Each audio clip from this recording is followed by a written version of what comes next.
तो बिहार दरोगा का टेस्ट आपका हो रहा है। तो टेस्ट नंबर 9 का एक वीडियो सॉल्यूशन आपके सामने, आपने टेस्ट दिया होगा, उम्मीद है कि टेस्ट आपका बढ़िया रहा होगा। कुछ पॉइंट्स जो आपको सॉल्यूशन के रूप में देना है ना, तो वो आइए देखते हैं। जैसे सवाल नंबर 1 आपने क्या देखा, मैं मुख्य रूप से करंट अफेयर और स्टैटिक वाले पार्ट को आपके सामने लेकर आया हूं। भारत ने हाल ही में श्रीहरिकोटा से अपने सबसे भारी सैन्य संचार उपग्रह CMS-03 सफलतापूर्वक परीक्षण किया। कौन सा कथन सही है आपको बताना है। दूसरा कथन, CMS-03 उपग्रह M2M मतलब मशीन टू मशीन सिम स्वामित्व हस्तांतरण के दिशा निर्देश जारी होने के बाद संचार मंत्रालय द्वारा लॉन्च किया गया पहला उपग्रह है।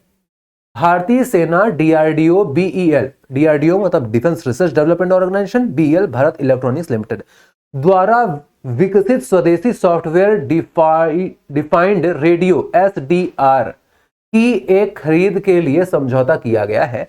देखिए मुख्य बात क्या है, ये CMS मतलब क्या है, कम्युनिकेशन सैटेलाइट नंबर 03, ये लॉन्च किया गया है LVM-3M5 से, LVM-3M5 से इसको लॉन्च किया गया है। ठीक है, ये बिल्कुल सही है पहला कथन।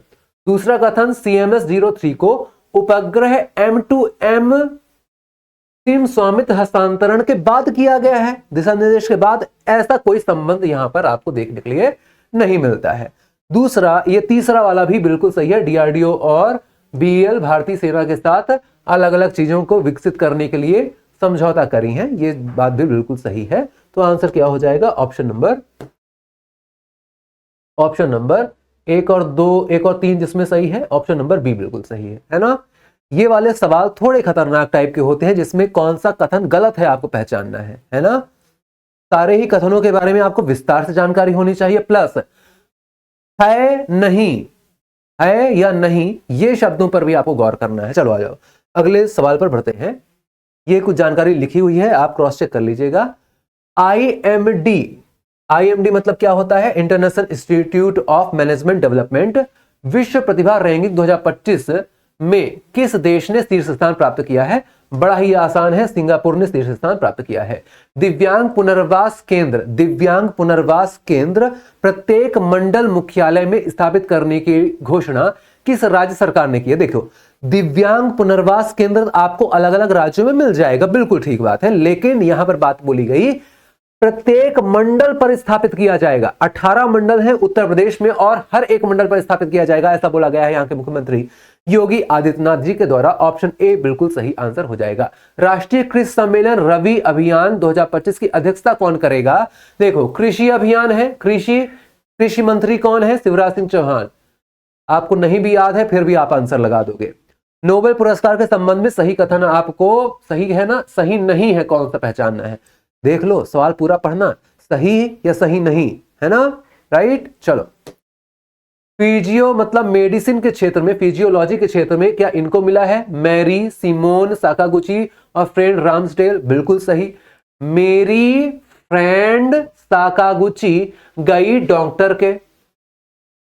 साहित्य का किसको मिला, लास्लो क्रास्नहोरकोई, बिल्कुल सही।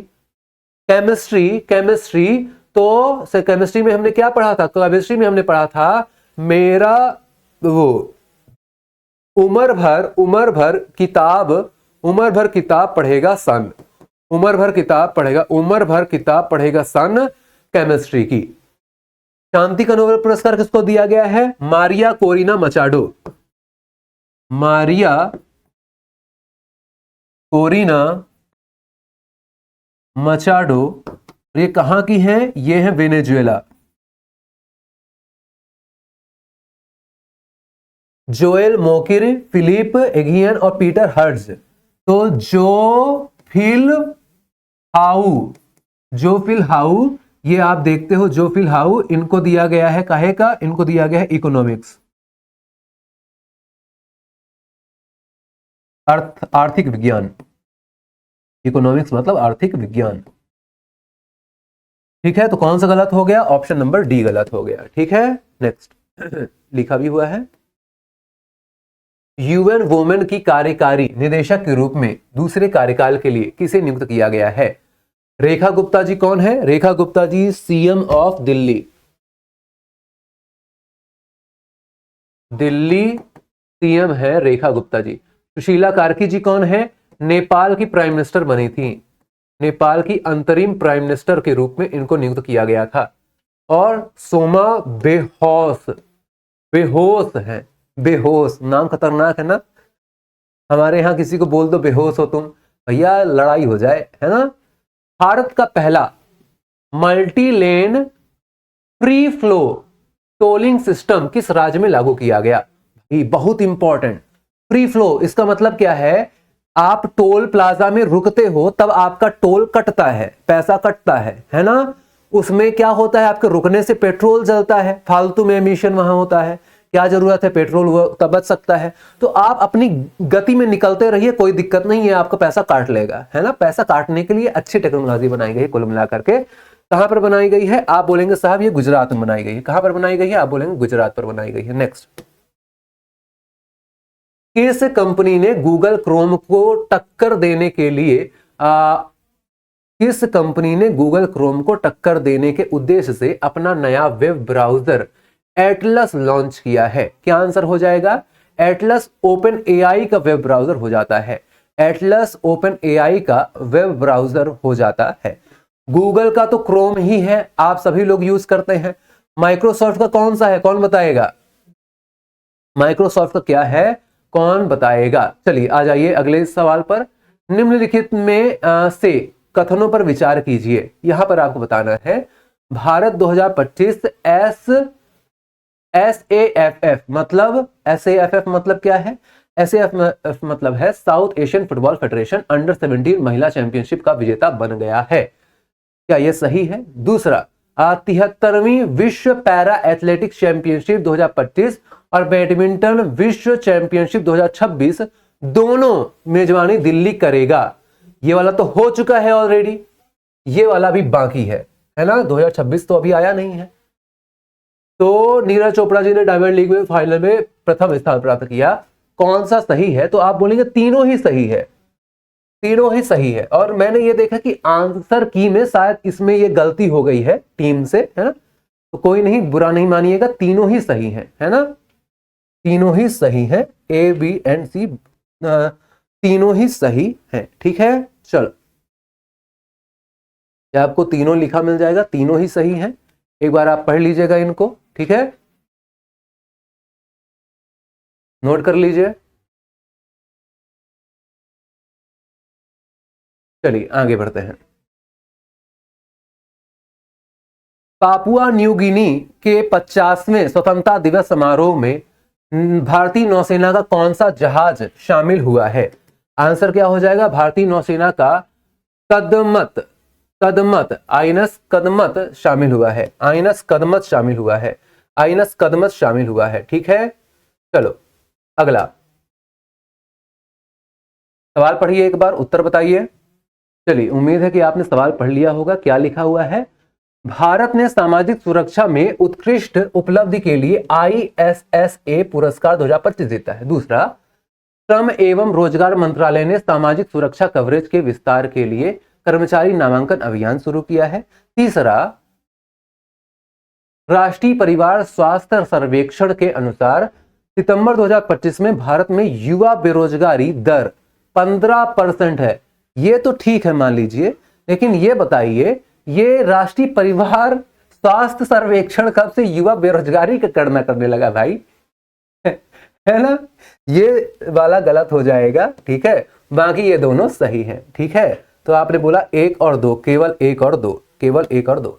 यहां पर आपको लिखा भी मिल जाएगा UNHCR के द्वारा यह आंकड़े जारी किए गए हैं। ठीक है, और ये कदमत, ये क्या है? कदमत ऐसे लिखा जाएगा, कदमत, इंडियन नेवल शिप। ठीक है, नेक्स्ट,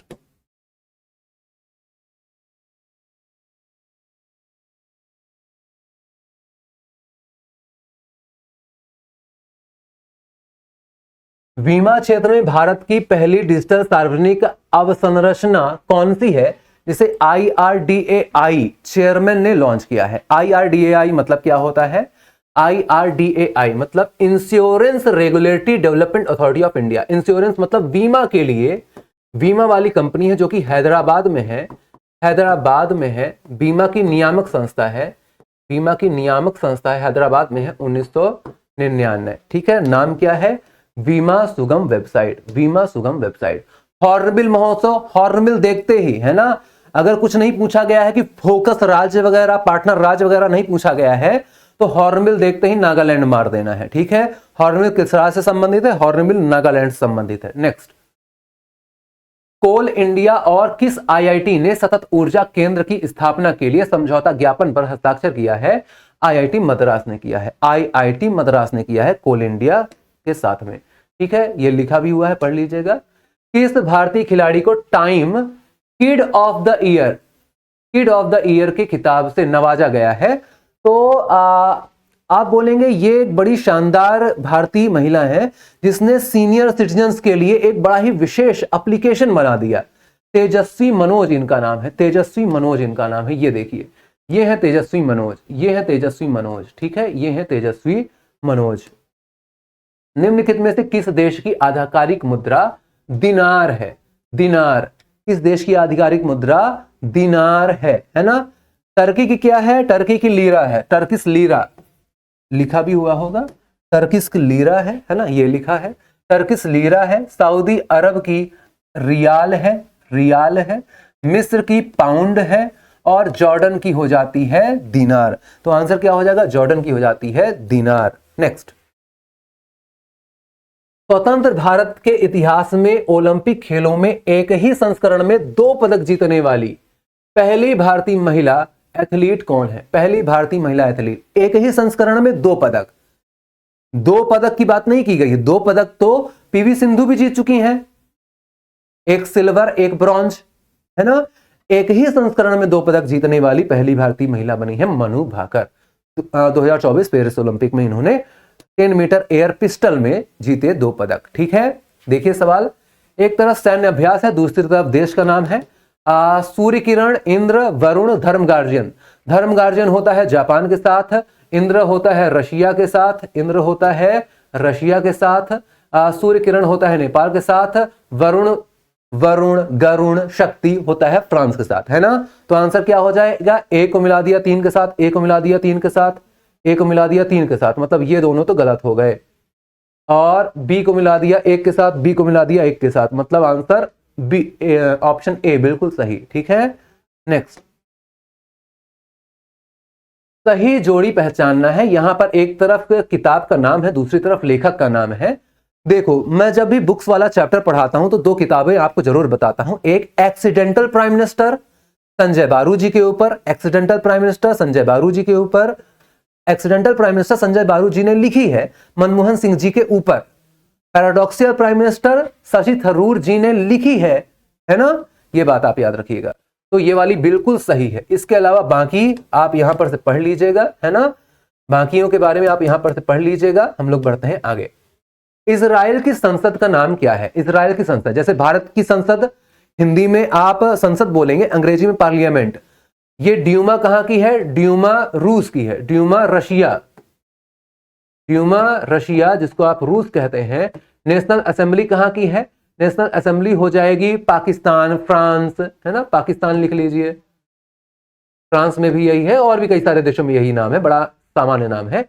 नेशनल पीपल कांग्रेस ये हो जाएगी चीन की। और इस प्रश्न का उत्तर नेसेट, इजराइल की संसद का नाम नेसेट, इजराइल की संसद का नाम नेसेट। और ये सवाल आप देखिए, एक तरफ दिवस है, दूसरी तरफ तारीख है। दिवस कौन सा है, डेट कौन सी है ना, आपको बताना है। ऐसे सवालों करने का सबसे आसान तरीका है, जो आपको बनता है आप वो कर दो। जैसे मान लीजिए मुझे बाकी नहीं पता है, मुझे एक पता है, राष्ट्रीय ऊर्जा संरक्षण दिवस कब मनाया जाता है? राष्ट्रीय ऊर्जा संरक्षण दिवस कब मनाया जाता है? दिसंबर में होता है ना, 14 दिसंबर के आसपास होता है। तो आपने बोला 14 दिसंबर। अब देख लीजिए 4 को 3 के साथ मिला दो, 4 को 3 के साथ, 4 3 के साथ, यहां नहीं, यहां नहीं, यहां नहीं, यहां है आंसर, है ना। तो ऐसे आप एग्जाम में करिएगा। बाकी आप इसके हिसाब से देख लीजिएगा कि 1 को 1 के साथ मिलाना है, 1 को 1 के साथ मिलाना है, बी को 4 के साथ मिलाना है, सी को 2 के साथ मिलाना है ना। तो ये आपने देखा, ये आंसर आपको लिखा भी मिल जाएगा, कोई दिक्कत की बात नहीं है। 2025 में इतिहास में पहले लैटिन अमेरिकी पोप फ्रांसिस का निधन हो गया। वो किस देश के थे? लैटिन अमेरिकी की बात करी गई है, लैटिन अमेरिकी की बात करी गई है, ठीक है। अभी कौन बने हैं पोप? अभी कौन बने हैं बताइएगा आप, उनका नाम अमेरिका के हैं वर्तमान में, मतलब इनका निधन हो गया। इनके बाद लियो 14 को बनाया गया पोप, और ये अमेरिका के हैं। पहली बार अमेरिका का कोई व्यक्ति पोप बना है। और ये पोप फ्रांसिस का संबंध आपको अर्जेंटीना से देखने को मिलता है। पोप फ्रांस, अर्जेंटीना मतलब मेसी वाला देश है, लियोनल मेसी है ना, उन्हीं वाला देश। हेलो एवरीवन, कैसे हैं आप लोग? उम्मीद करते हैं स्वस्थ होंगे, मस्त होंगे। मैं अंजलि माधव स्वागत करती हूँ आपका केजीएस परिवार में। और चलो सेट नंबर 9 लगाते हैं, देखते हैं इसमें क्या क्या क्वेश्चन है और उनके आंसर क्या होंगे। तो फटाफट से चलते हैं और पहला प्रश्न देखते हैं क्या है जी। अच्छा ध्यान देना, प्रश्न भले ही आपको दिखने में बड़े लगेंगे, लेकिन आप पढ़ोगे ना तसल्ली से प्रश्न बन जाएंगे आपके, चाहे वो किसी भी जीएस के सब्जेक्ट के हों, ठीक है। आओ प्रश्न देखें क्या है। सूची दी गई है हमको, क्या करना है हमें भाई? तो एक तरफ स्थान दिए गए और एक तरफ वहां से क्या क्या चीजें प्राप्त हुई उसके बारे में दी गई है जानकारी। आओ देख लें जरा। लोथल की अगर बात करें तो लोथल से हमें क्या प्राप्त हुआ? तो लोथल से हमें गोदीवाड़ा प्राप्त हुआ था। गोदीवाड़ा यानी कि एका 2। अगर हम एका 2 देखें तो इन 2 ऑप्शन में आ रहा है, यानी कि ये गया ये गया। चले कालीबंगा की बात करें तो जुताई के निशान वाला खेत मिला है। तो बी का 1, तो देखो बी का 1 इसमें है किसमें है, तो हमें वैसे ही मिल गया। ए इसका क्या होगा करेक्ट, फिर भी देख लेते हैं है ना। तो कालीबंगा में क्या मिला? जुताई वाले खेत। धोलावीरा में पक्की मिट्टी के जो हल है ना वो प्राप्त हुए। तो मिट्टी का हल बताया था, लकड़ी का हल बताया था। लकड़ी का हल कालीबंगा और मिट्टी का हल बनावली से प्राप्त हुआ है, ठीक है। अच्छा धोलावीरा कर रही, सॉरी शक्तिमान, ये बनावली से प्राप्त हुआ है ना, हमने इसको बनावली पढ़ लिया था। धोलावीरा की बात करें तो धोलावीरा से आपको बताते हैं बहुत बड़ा साइन बोर्ड प्राप्त हुआ है, जिसे अपन होर्डिंग की तरह कह सकते हैं। उस पर कुछ कुछ लिखा है पर क्या लिखा नहीं पता। तो हड़प्पा लिपि के बड़े आकार के 10 चिन्हों वाला शिलालेख देखने को मिलता है। तो यहाँ देखें सी का क्या हो जाएगा 4, तो देखो सी का 4 और डी का 3, तो पहला वाला क्या हो गया अपना करेक्ट हो गया। आओ अगला प्रश्न देखें दौड़ते हुए क्या है। अधोलिखित बौद्ध संगतियों एवं अध्यक्षों के नीचे दिए गए कूट के माध्यम से सम्मिलित कीजिए। यानी कि 4 बौद्ध संगति हमने पढ़ी और उन बौद्ध संगति में अध्यक्ष कौन रहे उनको मिलाना है। तो प्रथम बौद्ध संगति में कौन थे, द्वितीय में कौन थे, तृतीय में कौन थे, चतुर्थ में कौन थे। तो हमने आपको याद कराया था राजगृह में वैशाली रहती है, किसी के भी पुत्र से पढ़ नहीं रही है क्योंकि उसे सोने के कुंडल चाहिए। तो राजगृह, वैशाली, पाटलिपुत्र और कुंडलवन ये 4 स्थान थे। राजाओं की बात करेंगे तो राजा कौन कौन हुए? पहले अजातशत्रु, दूसरे कालाशोक, तीसरे अशोक और चौथे कनिष्क हुए। अब आते हैं अध्यक्ष पर।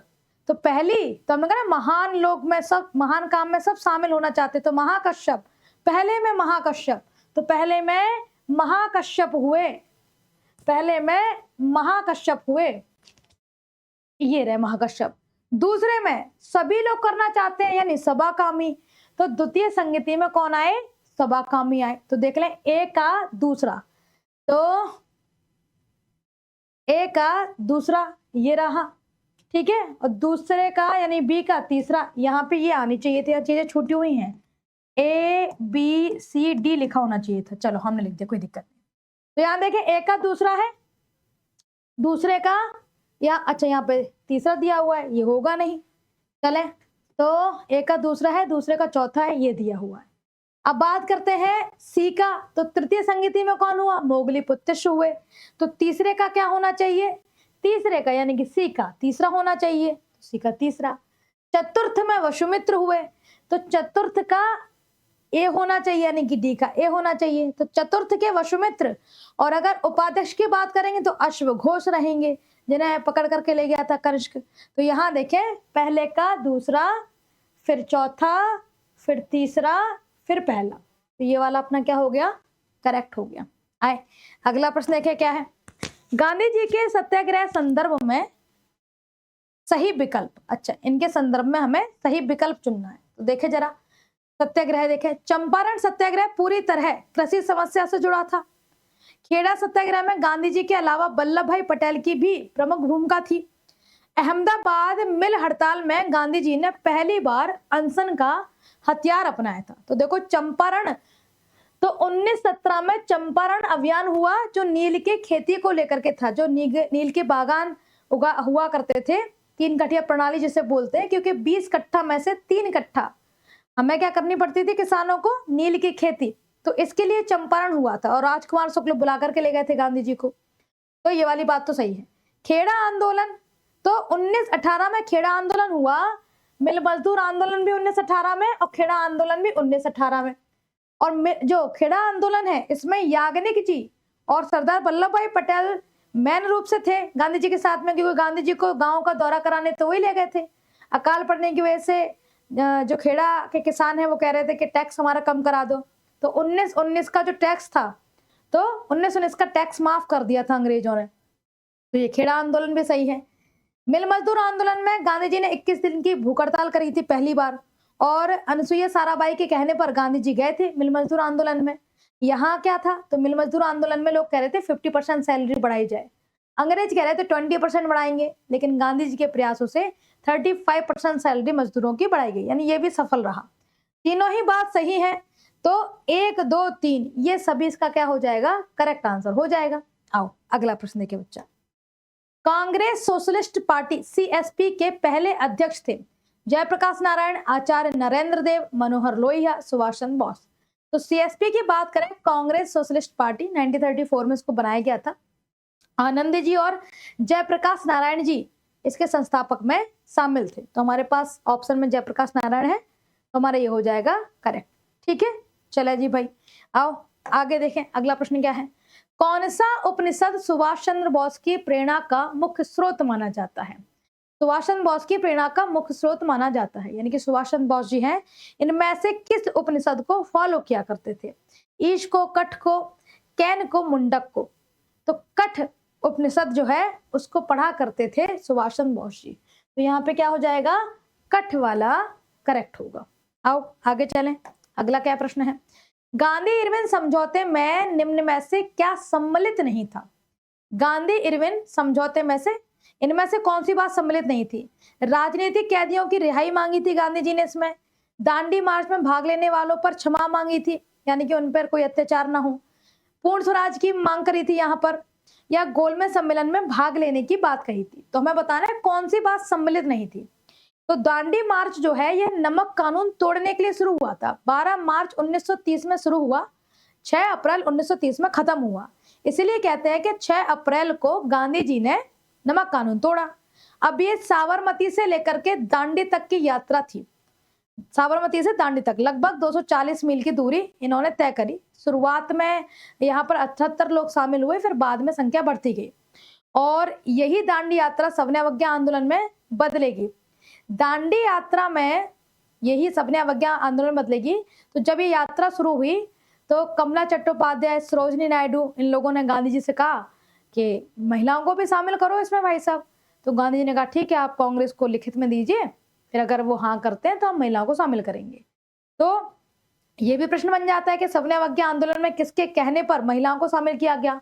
तो हम कहेंगे सरोजनी नायडू और कमला चट्टोपाध्याय के कहने पर जो महिलाएं हैं उनको सविनय अवज्ञा आंदोलन में शामिल किया गया था।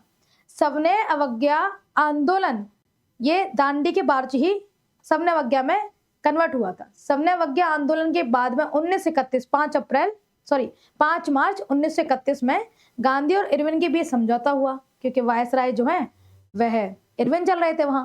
तो इरविन ने गांधी जी की 11 सूत्री जो मांगे हैं उनको पूरा करा, यानी कि उनकी जो डिमांड्स थी उनको पूरी करी। डिमांड्स में क्या क्या थी, उन्होंने कहा राजनीतिक कैदियों की रिहाई करें, दांडी मार्च में जो हमारे साथ हैं उनके ऊपर कोई केस ना चले, और इरविन ने कहा कि हम सारी बातें मानेंगे, आपको गोलमेज सम्मेलन में आना पड़ेगा, क्योंकि 1928 में साइमन कमीशन जब भारत आया तो 1930 में साइमन कमीशन ने अपनी रिपोर्ट सबमिट करी थी।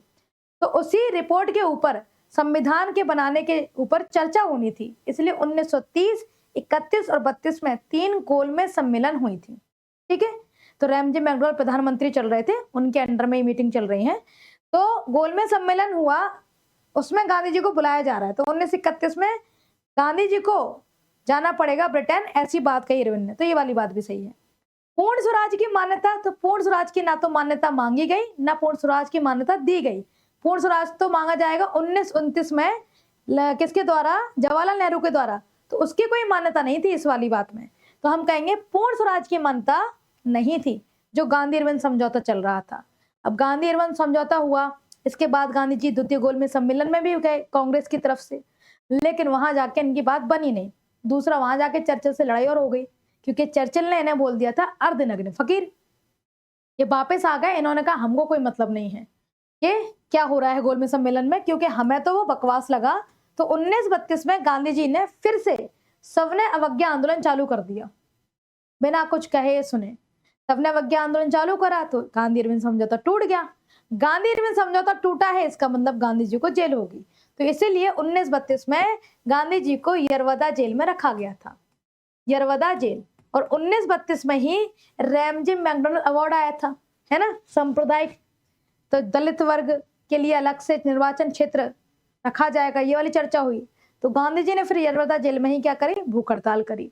इसके बाद गांधी जी की और भीमराव अम्बेडकर जी के बीच में मीटिंग कराई गई। 1932 में ही फिर मीटिंग हुई, और जो पूना पैक्ट के नाम से जाना गया। पूना पैक्ट में एक तरफ तो भीमराव अम्बेडकर जी थे, उन्होंने साइन कर दिए, एक तरफ गांधी जी कर नहीं सकते क्योंकि वो तो जेल के अंदर है। तो फिर कौन करेगा, तो मदन मोहन मालवीय जी ने साइन करे थे गांधी जी के बिहाफ पर। ठीक है, इसको याद रखना। आए अगला प्रश्न है क्या है, वेवेल योजना 1945, विवेल नाम के वायसराय रहे। 1945 में उन्होंने योजना चलाई जो शिमला सम्मेलन के नाम से भी जाना जाता है, और ये अंतरिम सरकार को बनाने को लेकर के थी कि हम अब आजाद करेंगे तो कुछ मीटिंग सीटिंग की जाए, सरकार बनाई जाए कि तुम कैसे चलाओगे भारत को, ये सारी बातें। तो आप देखिए जरा कौन सा विकल्प सही है, तो कथन पढ़ते हैं। इसमें सभी सदस्यों को भारतीय बनाने का प्रस्ताव था, सभी सदस्यों को भारतीय बनाने का प्रस्ताव था। थोड़ा सा उल्टा लिख गया है, इसमें सभी सदस्य भारतीय होंगे ऐसा प्रस्ताव रखा गया है ना। हम लोग तो भारतीय पहले से थे, क्या भारतीय बनाओगे हमें, तो सभी सदस्य इसमें भारतीय होंगे वायसराय को छोड़कर, ये वाली बात सही है। हिंदुओं और मुसलमानों को समान प्रतिनिधित्व देने की बात शामिल थी, बिल्कुल सही है। कांग्रेस ने इसे इसलिए अस्वीकार किया क्योंकि इसमें रक्षा विभाग मुस्लिम सदस्य को दिया जाना था। नहीं, ऐसी बात नहीं है, ठीक है, ऐसी बात नहीं है। कांग्रेस ने इसलिए विरोध किया क्योंकि यहाँ पर मुसलमान और कांग्रेसियों को न हिंदू मुस्लिम का क्या कर दिया इन्होंने, सांप्रदायिक दंगे छिड़ जाए, इसलिए उन्होंने दोनों के लिए निर्वाचन क्षेत्र को लेकर अपनी बात रख दी। तो कांग्रेस इसलिए नाराज नहीं थी कि अंग्रेजों मुसलमानों को रक्षा दी जा रही है। तो दूसरा वेवेल योजना के बारे में तो आए देखे जरा यहाँ पर क्या हो गया, इसमें सभी सदस्यों को, ठीक है ठीक है ठीक है, तो ये दोनों सही है। तो 1 और 2 ये अपने पास ऑप्शन, 1 और 2 कथन सही है, तीसरा कथन अपना गलत है। वही हम देख रहे हैं कि ऑप्शन में दिया नहीं है क्या ये। आए अगला देखे क्या है, अगला प्रश्न देखे क्या है, 7 वही था ना बच्चा, हाँ। अगला देखें, भारतीय राष्ट्रीय कांग्रेस की पहली भारतीय महिला अध्यक्ष कौन बनी। तो यहाँ देखो शब्द क्या है, पहली। तो एनी बेसेंट है, सरोजिनी नायडू है, विजयलक्ष्मी पंडित है, कमला नेहरू है। तो एक शब्द आएगा क्या बच्चा, पहली महिला, एक शब्द तो होगा पहली महिला, और एक शब्द क्या हो जाएगा, पहली भारतीय महिला, पहली भारतीय महिला। तो हमसे पूछा क्या गया है, ये ध्यान देना है। तो पहली महिला पूछा गया है कि पहली भारतीय पूछा गया है, तो कांग्रेस की पहली भारतीय महिला पूछा है। तो पहली भारतीय है तो सरोजिनी नायडू हो जाएंगी, सरोजिनी नायडू हो जाएंगी। और सरोजिनी नायडू 1925 में कानपुर में अध्यक्ष चुनी जाएंगी। अब अगर बात करें सिर्फ पहली महिला होता तो एनी बेसेंट हो जाता, एनी बेसेंट। और एनी बेसेंट जो है ये 1917 में कलकत्ता में अध्यक्षता करेंगी। चलें जी, तो पहली भारतीय महिला अध्यक्ष हैं, तो सरोजिनी नायडू क्या हो जाएगा, करेक्ट आंसर हो जाएगा। आए अगला देखें, कैबिनेट मिशन प्लान 1946 में शामिल नहीं था। यानी कि कैबिनेट मिशन जब आया तो कुछ प्लानिंग करके तो आया होगा, है ना। तो क्या प्लानिंग थी उसकी और क्या नहीं थी, तो हमसे क्या पूछा गया है, इस मिशन में शामिल नहीं था, है ना। पैथिक लॉरेंस आए तो अब वो कुछ ना कुछ प्लानिंग लेकर के आए थे, तो हमें बताना कौन सी प्लानिंग लेकर नहीं आए थे। 3 स्तरीय संघीय ढांचा बनाएंगे भारत के अंदर, प्रांतों का समूह गठन करेंगे, पाकिस्तान को तत्काल मान्यता यानी तुरंत पाकिस्तान बनाया जाएगा, संविधान सभा का गठन किया जाएगा। तो देखो संविधान, प्रांत, संघीय ढांचा सब पर चर्चा थी, लेकिन पाकिस्तान को तत्काल मान्यता ये नहीं थी। ये तो 3 जून की योजना बनी थी, क्योंकि एटली ने 1945 में जब ब्रिटेन का क्या कहते हैं इलेक्शन जीता था, तो उसने ये कहा था गांधी जी को हम 1948 में आजाद करेंगे। तो वो क्यों कैबिनेट में लिख करके भेजेगा? तो कैबिनेट मिशन जब भारत आया तो उसमें ऐसा कहीं नहीं लिखा था कि तत्काल भारत और पाकिस्तान बना दी जाएगी, नहीं। फिर 3 जून को जो लॉर्ड माउंटबेटन उस समय वाइसराय थे, उन्होंने 3 जून को लिखा था कि 15 अगस्त 1947 को भारत आजाद किया जाएगा। तो ये बाद में लिखी गई बात, ठीक है। तो पाकिस्तान को तत्काल मान्यता ऐसी बात कैबिनेट मिशन में नहीं थी, ठीक है। अगला देखें, क्रिप्स मिशन 1942 के बारे में कौन सा कथन सत्य है? ठीक है, नीचे लिखा हुआ है सही विकल्प, तो सही चुनना है। देखे जरा, इसने युद्ध के बाद भारत को डोमिनेंट स्टेटस देने का प्रस्ताव रखा। हाँ, सही बात है। कांग्रेस ने इसे इस कारण ठुकराया कि यह तत्काल हस्तांतरण नहीं चाहता था। यानी कि क्रिप्स मिशन जो है वो ये कह रहा था कि ठीक है, हम मतलब डुअल गवर्नमेंट टाइप से चला लेंगे कि हम सेंटर में बैठे हैं, तुम अपना स्टेट संभाल लो ऐसा, लेकिन हम पूरी पावर तुम्हें हैंड टू हैंड नहीं देने को तैयार हैं। ये वाली बात थी। इनमें प्रांतों को भविष्य में अलग होने का विकल्प दिया गया। हाँ बिल्कुल, इन्होंने ये कहा कि जो प्रांत हमारे साथ जुड़ के चलना चाहे वो चलें, जो अलग होना चाहे वो अलग होकर के चला लें, यानी कि स्टेट अपना बना ले पर वो रहेगा सेंटर के अंडर में, और चाहे तो सेंटर का ऐसा बन सकते हैं। तो तीनों ही बातें इस योजना में कही गई थी। तो आंसर देखें 1 2 ये रहा। तो 1 2 3 तीनों ही कथन जो है वह क्रिप्स मिशन के विषय में सही है, लेकिन क्रिप्स मिशन को किसी ने सपोर्ट नहीं करा, ठुकरा दिया था। आगे देखें, निम्नलिखित में से कौन सा वक्तव्य गलत है? चलो पढ़ते हैं। डॉक्टर राजेंद्र प्रसाद ने नमक कानून भंग में भाग लिया था। हाँ बिल्कुल। नेहरू रिपोर्ट में धार्मिक अल्पसंख्यकों को विशेष संरक्षण नहीं दिया गया था। ये भी सही है। तिलक ने यानी कि बाल गंगाधर तिलक ने गणेश उत्सव और शिवाजी उत्सव की शुरुआत करी। बिल्कुल सही है। बाल गंगाधर तिलक ने 1893 में गणेश उत्सव और 1895 में शिवाजी उत्सव। ये देखते हैं, 2 राष्ट्र सिद्धांत सर्वप्रथम सैयद अहमद खान ने दिया। ये गलत है। क्यों? क्योंकि जो 2 नेशन थ्योरी है मोहम्मद अली जिन्ना की थी। 2 नेशन होंगे, ये मोहम्मद अली जिन्ना ने लाहौर में जब मुस्लिम लीग का अधिवेशन चल रहा था 1940 में, तो मोहम्मद अली जिन्ना ने कहा पाकिस्तान होना चाहिए, और जो पाकिस्तान है ये रहमत चौधरी अली ने दिया था। इसके बाद भारत छोड़ो आंदोलन हो गया 1942 में, उसे लगा कि लो पाकिस्तान बनेगा नहीं, उससे पहले ये आजाद हो जाएंगे, तो अब क्या किया जाए। तो उसने फिर 1943 में जो कराची में मुस्लिम लीग का अधिवेशन हुआ, जैसे कांग्रेस के अधिवेशन होते थे ना, ऐसी मुस्लिम लीग की मीटिंग होती थी, उसमें उसने स्लोगन दिया था कि विभाजन करो और छोड़ो। यानी उसने कहा था कि छोड़ो तब जब विभाजन कर देना। तो 2 राष्ट्र सिद्धांत सर्वप्रथम सैयद अहमद ने नहीं, ये 2 राष्ट्र सिद्धांत जो है ये मोहम्मद अली जिन्ना ने दिया था। मोहम्मद अली जिन्ना, ठीक है, जिन्ना ने दिया। और हमें क्या बताना था जो इसमें से गलत कथन है। तो ये वाला कथन क्या है, इसमें गलत हो गया है। आइए जी अगला प्रश्न देखिए क्या है। इंडियन नेशनल कांग्रेस के प्रारंभिक चरण 1885 से 1905 के बारे में। तो 1885 से 1905 का जो चरण रहा उसे उदारवादी चरण कहते हैं। 1905 से 1920 रहा उसे उग्रवादी कहते हैं, और 1920 से लेकर के 1948 का जो टाइम पीरियड है या 47 का, वो गांधी युग कहलाता है। ठीक है, तो आओ देखें जरा क्या है इसमें।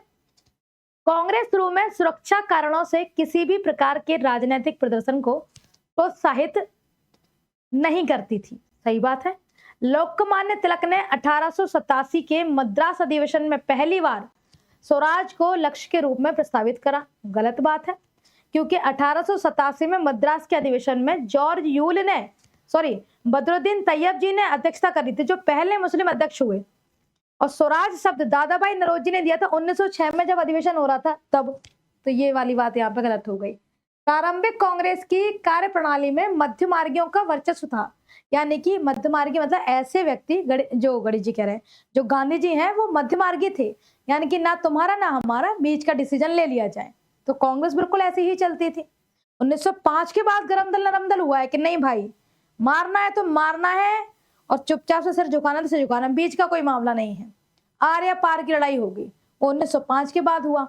तो इसमें ये वाली बात सही है, ये वाली बात सही, ये वाली बात गलत है बच्चा, क्योंकि लोकमान्य तिलक 1887 में नहीं थे, 1887 में बदरुद्दीन तैयब थे और स्वराज शब्द 1906 में आया। तो देखो केवल 1 और 3 ढूंढो कहाँ है, पहले ही ऑप्शन है 1 और 3, तो ये हमारा क्या हो गया, करेक्ट हो गया। आओ अगला प्रश्न देख लेते हैं दौड़ते हुए। गांधी जी के असहयोग आंदोलन में शामिल नहीं था, तो 1920 में असहयोग आंदोलन चालू किया गांधी जी ने। ठीक है, अब देखते हैं कि इसमें कौन कौन से कथन जो है वह गलत है और सही है। तो शामिल नहीं, तो हमें शामिल नहीं यानी कि गलत वाला चुनना है। विदेशी वस्त्रों का बहिष्कार करना है, सरकारी स्कूलों का बहिष्कार करना है, करों के भुगतान से इनकार करना है, सरकारी उपाधियों को लौटाना है। तो देखें इस आंदोलन में विदेशी वस्त्रों का बहिष्कार हुआ, सरकारी स्कूलों का बहिष्कार हुआ यानी जो ब्रिटिश स्कूल्स थे, सरकारी उपाधियों को भी लौटा दिया जैसे कि केसरे हिंद की उपाधि है ना, रॉबिन कह रहे हैं नाइटहुड की उपाधि। लेकिन करों के भुगतान से इनकार नहीं हुआ। करों के भुगतान का ये जो पॉइंट आया, ये आया कब, जब सविनय अवज्ञा आंदोलन चालू हुआ, वहां इन्होंने कहा कि हम अंग्रेजों को कोई भी टैक्स नहीं देंगे। तो अभी ये वाली चीज नहीं आई है ना, तो ये अभी शामिल नहीं है। आए अगला देखे क्या है। सविनय अवज्ञा आंदोलन के दौरान हमें सही विकल्प चुनना है। गांधी इरविन समझौते के बाद आंदोलन बंद किया गया, बिल्कुल सही बात है। 1932 में गांधी जी ने बिना शर्त दूसरा चरण फिर से शुरू किया, बिल्कुल सही बात है। 1932 में जब गांधी जी द्वितीय गोलमेज सम्मेलन से वापस आए थे तो सविनय अवज्ञा आंदोलन फिर से चालू करा, तभी तो जेल हो गई थी उनको। इस आंदोलन में विदेशी कपड़ों की बिक्री में भारी कमी आई, बिल्कुल, क्योंकि स्वदेशी पर फोकस था, यानी कि लोग भारत में ही बनाए हुए कपड़े पहनेंगे। उन्होंने अंग्रेजों के कपड़ों का बहिष्कार कर दिया। तीनों ही बात सही है, तो हम कहेंगे ये सभी कथन इसके बारे में, सविनय अवज्ञा के बारे में सही है। आओ अगला देखें। मंत्री परिषद के कार्यकाल के संदर्भ में सही कथन का चयन करें। ठीक है, मंत्री परिषद का देख लेते हैं। मंत्री परिषद का कोई निश्चित कार्यकाल नहीं होता। ठीक है, मंत्री परिषद का अस्तित्व जब तक लोकसभा में विश्वास प्राप्त हो तब तक रहेगा। ठीक है, मंत्रीगण राष्ट्रपति के प्रसाद पर्यंत अपना पद धारण करेंगे, ये वाली बात भी सही है। तो यहाँ पर क्या हो जाएगा, जो सभी कथन है वो क्या हो जाएंगे, करेक्ट हो जाएंगे। अगला देखें। भारत में चीता पुनर्स्थापना परियोजना कब शुरू हुई। अच्छा, ये तो करंट अफेयर का आ गया, लेकिन ये बड़ा फेमस है, चीता लेकर के आए गए थे भारत में। ये 2022 की न्यूज है, तो 14, 19, 20 22 है, तो 2022 क्या हो जाएगा इसका करेक्ट आंसर। आओ अगला देखें क्या है। MSP minimum support price, MSP का फुल फॉर्म होता है बच्चा। एमएसपी व्यवस्था के संदर्भ में सही विकल्प चुनिए। तो सीएसीपी केवल 23 फसलों के लिए एमएसपी की सिफारिश करता है। सरकार के लिए सभी एमएसपी फसलों की अनिवार्य खरीदी का प्रावधान नहीं है। वर्तमान एमएसपी के हिसाब C2 लगाता लागत है 1.5 गुना फॉर्मूला के आधार पर। एमएसपी होता क्या है, देखो एमएसपी मिनिमम सपोर्ट प्राइस, यानी कि कोई फसल मान के चले, जैसे गेहूं ले लेते हैं, किसान ने गेहूं उगाया और मार्केट में चल रहा है 100 रुपए किलो मान लेते हैं, और गवर्नमेंट ने उसकी प्राइस रख रखी है 110 रुपए किलो। तो अगर मार्केट में प्राइस आपके गेहूं का एमएसपी से कम है तो आप गवर्नमेंट को बेच देंगे। ठीक है, लेकिन फसलों की अनिवार्य खरीद का प्रावधान नहीं है एमएसपी के अंदर। तो यहाँ पे क्या हो जाएगा, हमें सही विकल्प चुनना है, तो ये केवल 2 वाला जो है सही होगा, केवल 2 वाला। तो सरकार के लिए सभी एमएसपी फसलों की अनिवार्य खरीदी का प्रावधान नहीं है। जैसे गेहूं हो गया, चावल हो गया, गन्ना भी आता है इसमें, है ना। तो ऐसे कुछ फसलें हैं जिसपे सरकार एमएसपी लगाती है। क्या भैया, अनुच्छेद 14 के तहत कानून के समक्ष समानता का क्या अर्थ है। अनुच्छेद 14 हमें समानता का अधिकार देती है और हर मामले में अधिकार देती है, तो हमें इसमें सही चुनना है। यह केवल एक विशेष समूह पर लागू होगा। क्या ऐसा है कि नहीं, तुम इस समूह के हो, अगर नेता हो तो तुम्हें समानता मिलेगी, जनता हो तो नहीं मिलेगी, या महिला हो तो समानता मिलेगी, पुरुष हो तो नहीं मिलेगी, ऐसा तो है नहीं, है ना। तो पहली बात तो गलत है बच्चा, इसमें ये वाली बात तो गलत है। विशेषाधिकार प्राप्त वर्ग पर लागू नहीं होगा, ऐसा भी नहीं है कि मान के चलो कि जैसे कि मानव पुरुषों ने कोई विशेष अधिकार दिए गए तो उन पर लागू नहीं होगी समानता, बाकी सब पे होगी। नहीं, समानता तो समानता है, तुम किसी भी धर्म जाति के हो, सबके लिए इक्वालिटी है, तो ये वाली बात भी गलत हो गई। कानून सभी व्यक्तियों पर समान रूप से लागू होगा, बिल्कुल, चाहे फिर वो कोई भी हो, चाहे वो जज ही क्यों ना, अगर उसने भी वो क्राइम करा है तो जो आम जनता के लिए नियम कानून है वो उसके लिए भी होंगे, चाहे पुलिस वाले क्यों ना उसके लिए भी होंगे। तो नियम कानून सबके लिए बराबर है। तो कानून सभी व्यक्तियों पर समान रूप से लागू होगा। धर्म, जाति, लिंग या सामाजिक स्थिति कुछ भी हो, ये वाली बात भी, चाहे वो किसी धर्म का हो, किसी भी जाति का हो, किसी भी लिंग का हो, पुरुष हो महिला, कोई फर्क नहीं पड़ता है ना, उस पर वो नियम कानून लगेगा। तो ये दोनों बातें हमारी क्या हो गई, सही हो गई। तो 3 और 4 देखो, तो 3 और 4 हमारा क्या हो जाएगा, करेक्ट हो जाएगा। ठीक है, आओ अगला देखें। ये क्या है भाई साहब, चक्राकार प्रवाह आरेख के अनुसार उत्पादन के कारकों के बाजार में निम्नलिखित में से कौन सा प्रवाह सही रूप से दर्शाता है। यानी हमें बताना है कि इसमें से मार्केट में जो भी उत्पादन है, यानी कि उत्पादन मतलब मानो हमने मान के चलते हैं कि हमने पेन की दुकान खोली है, ठीक है, फैक्ट्री खोली है, तो हम पेन कब बनाएंगे, जब उस पेन की डिमांड होगी। डिमांड कौन कर रहा होगा, फैमिली के लोग कर रहे होंगे, गांव के लोग कर रहे होंगे, है ना। तो सबसे पहला चरण किसका आएगा, फैमिली का। फैमिली क्या करेगी, कारक बनेगी। जैसे फैमिली को कुछ खाना, मैगी खाना, मैगी क्यों बेच रही है, क्यों, क्योंकि फैमिली के लोग खाते हैं। तो कारण कहां से आ रहा है, फैमिली से आ रहा है। अगर कोई मैगी खाए नहीं तो क्यों बेचेगा, कोई चिप्स कुरकुरे खाए नहीं तो क्यों बेचेगा, और फैक्ट्री वाला क्यों बनाएगा कि नहीं बेच रहा है हम तो बनाएंगे, ऐसा तो होगा नहीं। बना रहा है इसका मतलब डिमांड आ रही है कहीं से। कारण कौन है, खाने वाले लोग कारण है। तो देखें, तो परिवार उत्पादन कारक, फिर फर्में, फर्म मजदूरी, किराया व ब्याज, और परिवार, परिवार वस्तुएं सेवाएं, और फर्में, फर्में उत्पादन कारक और परिवार। नहीं, यहाँ देखें, परिवार ही उत्पादन का कारक है और फिर फर्म इनके लिए क्या करती हैं, उत्पादन करती हैं। तो पहला वाला करेक्ट होगा। अगला देखें, राष्ट्रपति जब उपराष्ट्रपति को अपना त्याग पत्र सौंपते हैं तब उपराष्ट्रपति तत्काल इसकी सूचना किसे प्रेषित करता है। यानी कि अगर राष्ट्रपति जो है वह अपना त्याग पत्र दे रहा है और उपराष्ट्रपति को बता रहा है भैया हम तो चले, टाटा बाय बाय, तो उपराष्ट्रपति का काम होगा सबसे पहले कि ये न्यूज किसको देनी है, कि सबसे पहले इसे बताना होगा। तो प्रधानमंत्री को बताएगा, संसदीय कार्य मंत्री को बताएगा, संसदीय कमेटी को बताएगा, या लोकसभा अध्यक्ष को बताएगा। तो अगर राष्ट्रपति अपना त्याग प्रमाण पत्र देता है तो सबसे पहले कहां बात पहुंचेगी, सबसे पहले बात लोकसभा अध्यक्ष के पास पहुंचेगी। तो उपराष्ट्रपति जाकर के सबसे पहले लोकसभा अध्यक्ष को बताएंगे। आओ अगला देखें, निम्नलिखित में से कौन सा या कौन से राजकोषीय नीति का या नीति के उपकरण है जिसका उपयोग सरकार अर्थव्यवस्था को स्थिर करने के लिए करती है। ठीक है, तो हमें बताना है कि भाई कौन से इनमें से नीति है जो सरकार अर्थव्यवस्था को स्थिर करने के लिए प्रयोग करती है। चलें भाई देख लेते हैं। टैक्सेशन की बात करें, पब्लिक डेब्ट की बात करें, पब्लिक एक्सपेंडिचर की बात करें, ओपन मार्केट ऑपरेशन की। तो देखें, पब्लिक एक्सपेंडिचर, पब्लिक डेब्ट और टैक्सेशन, अगर गवर्नमेंट इस पर कंट्रोल कर रही है तो वह अर्थव्यवस्था को मैनेज कर लेगी। तो ये ओपन मार्केट ऑपरेशन जो है इससे भी तो मैनेजमेंट होता है, लेकिन ओपन मार्केट ऑपरेशन में हर आम जनता जुड़ी नहीं होती। जो टैक्सेशन है उसमें तो चाहे कोई भी हो सबको टैक्स, कहीं कुछ खरीदने जाओगे तो टैक्स तो देना ही पड़ेगा आपको। लेकिन ओएमओ होता है, पहले तो समझ लें, ओपन मार्केट ऑपरेशन होता है। इसमें होता क्या है तब आपको समझ में आएगी बात। OMO, open market operation. OMO में क्या होता है, खरीद यानी खरीदा जाता है और बेचा जाता है किसको, गवर्नमेंट सिक्योरिटी को। गवर्नमेंट सिक्योरिटी बहुत अच्छा टॉपिक है ये, आपने इकोनॉमी में अगर पढ़ा हो टीचर के साथ, गवर्नमेंट सिक्योरिटी को।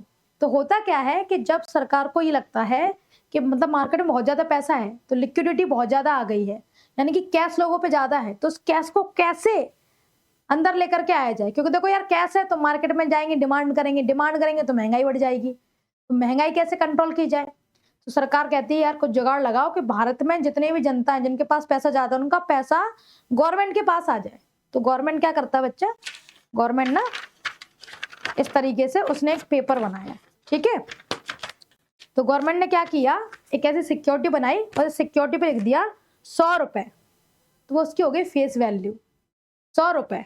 लेकिन जैसे मार्केट में अपन गिफ्ट वगैरह लेने जाते हैं तो कोई डिब्बा खरीदते हैं उस पर लिखा होता है 100 रुपए, पर 100 का थोड़ी होता है, वो हमें 90 का मिल जाता है, तो वो उसकी रियल वैल्यू होती है, ठीक है, फेस वैल्यू रियल वैल्यू। तो मानो एक कागज है, ये क्या है, एक कागज है और इस पे लिखा है 100 रुपए, गवर्नमेंट कह रही है 100 रुपए का जो कागज है हम 80 रुपए में बेच रहे हैं, तो जो भी खरीदना चाहे इसे खरीद सकता है। अब ये जो कागज है इन्होंने कहा कि हम तुम्हें एक सिक्योरिटी बना करके दे रहे हैं, लो सिक्योरिटी ले जाओ। इस पे लिखा है ये 100 रुपए की सिक्योरिटी है, तुमने खरीद ली, इस पे 100 लिखा है, यानी जब तुम इसे बेचोगे सरकार को वापस तो 100 रुपए में बेचेगा, लेकिन तुम्हें कितने में मिल गया 80 में, तो लालच आएगा। तो तुम्हारी जेब में 100 रुपए थे, 100 रुपए हमने ले लिए, बदले में कागज तुम्हें दे दिया, तुम खुश हो कि हाँ इस पे 100 रुपए लिखे हैं, जब बेचेंगे तो 100 रुपए मिल जाएंगे। पर क्या ये सिक्योरिटी मार्केट में चला लोगे? क्या तुम ऐसा कहोगे लो भाई साहब 100 रुपए में आटा दे दो, वो देगा तुम्हें? नहीं।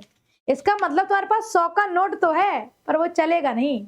इसका मतलब पैसा होते हुए भी तुम मार्केट में कोई चीज खरीद नहीं सकते। तो इससे क्या कर लिया गवर्नमेंट ने, जैसे तुम्हें सिक्योरिटी बेची तुम्हारा पैसा गवर्नमेंट के पास आ गया।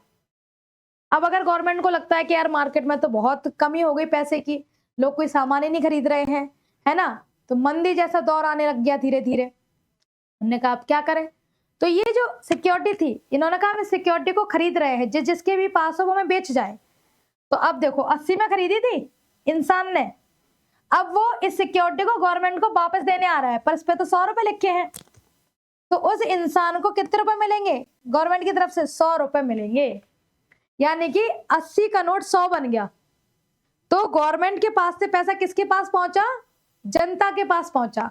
तो ये मान लो सिक्योरिटी तुम्हारे पास थी, तुम जनता हो और हम सरकार है, अभी तुम्हारे पास है तो पैसे मेरे पास है, यानी कि पैसा सरकार के पास है जनता के पास नहीं।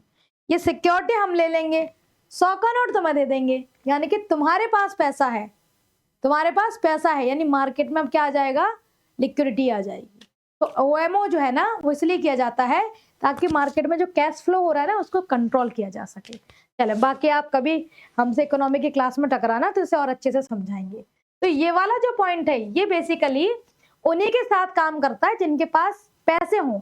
अब सोचो हम 100 रुपए का बेच रहे हैं, ठीक है, 100 रुपए का चीज 80 बेच रहे हैं, और जिसके पास 10 रुपए हो तो वो कैसे खरीदेगा? तो वो तो खरीद ही नहीं पाएगा ना।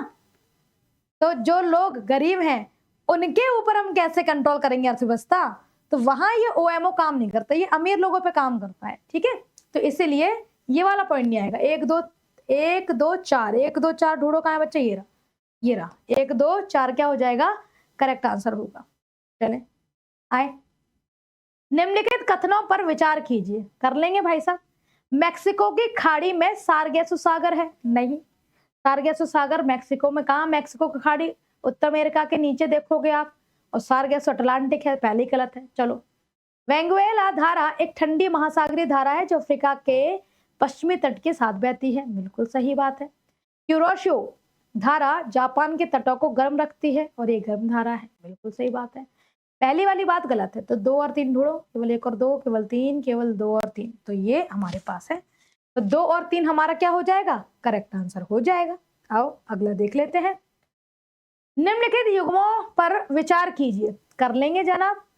एल नीनो पश्चिमी प्रशांत महासागर में गर्म सतही जल का जमाव है, ठीक है, और ला नीना पूर्वी प्रशांत महासागर में सामान्य से अधिक ठंडा सतही जल है, ठीक है।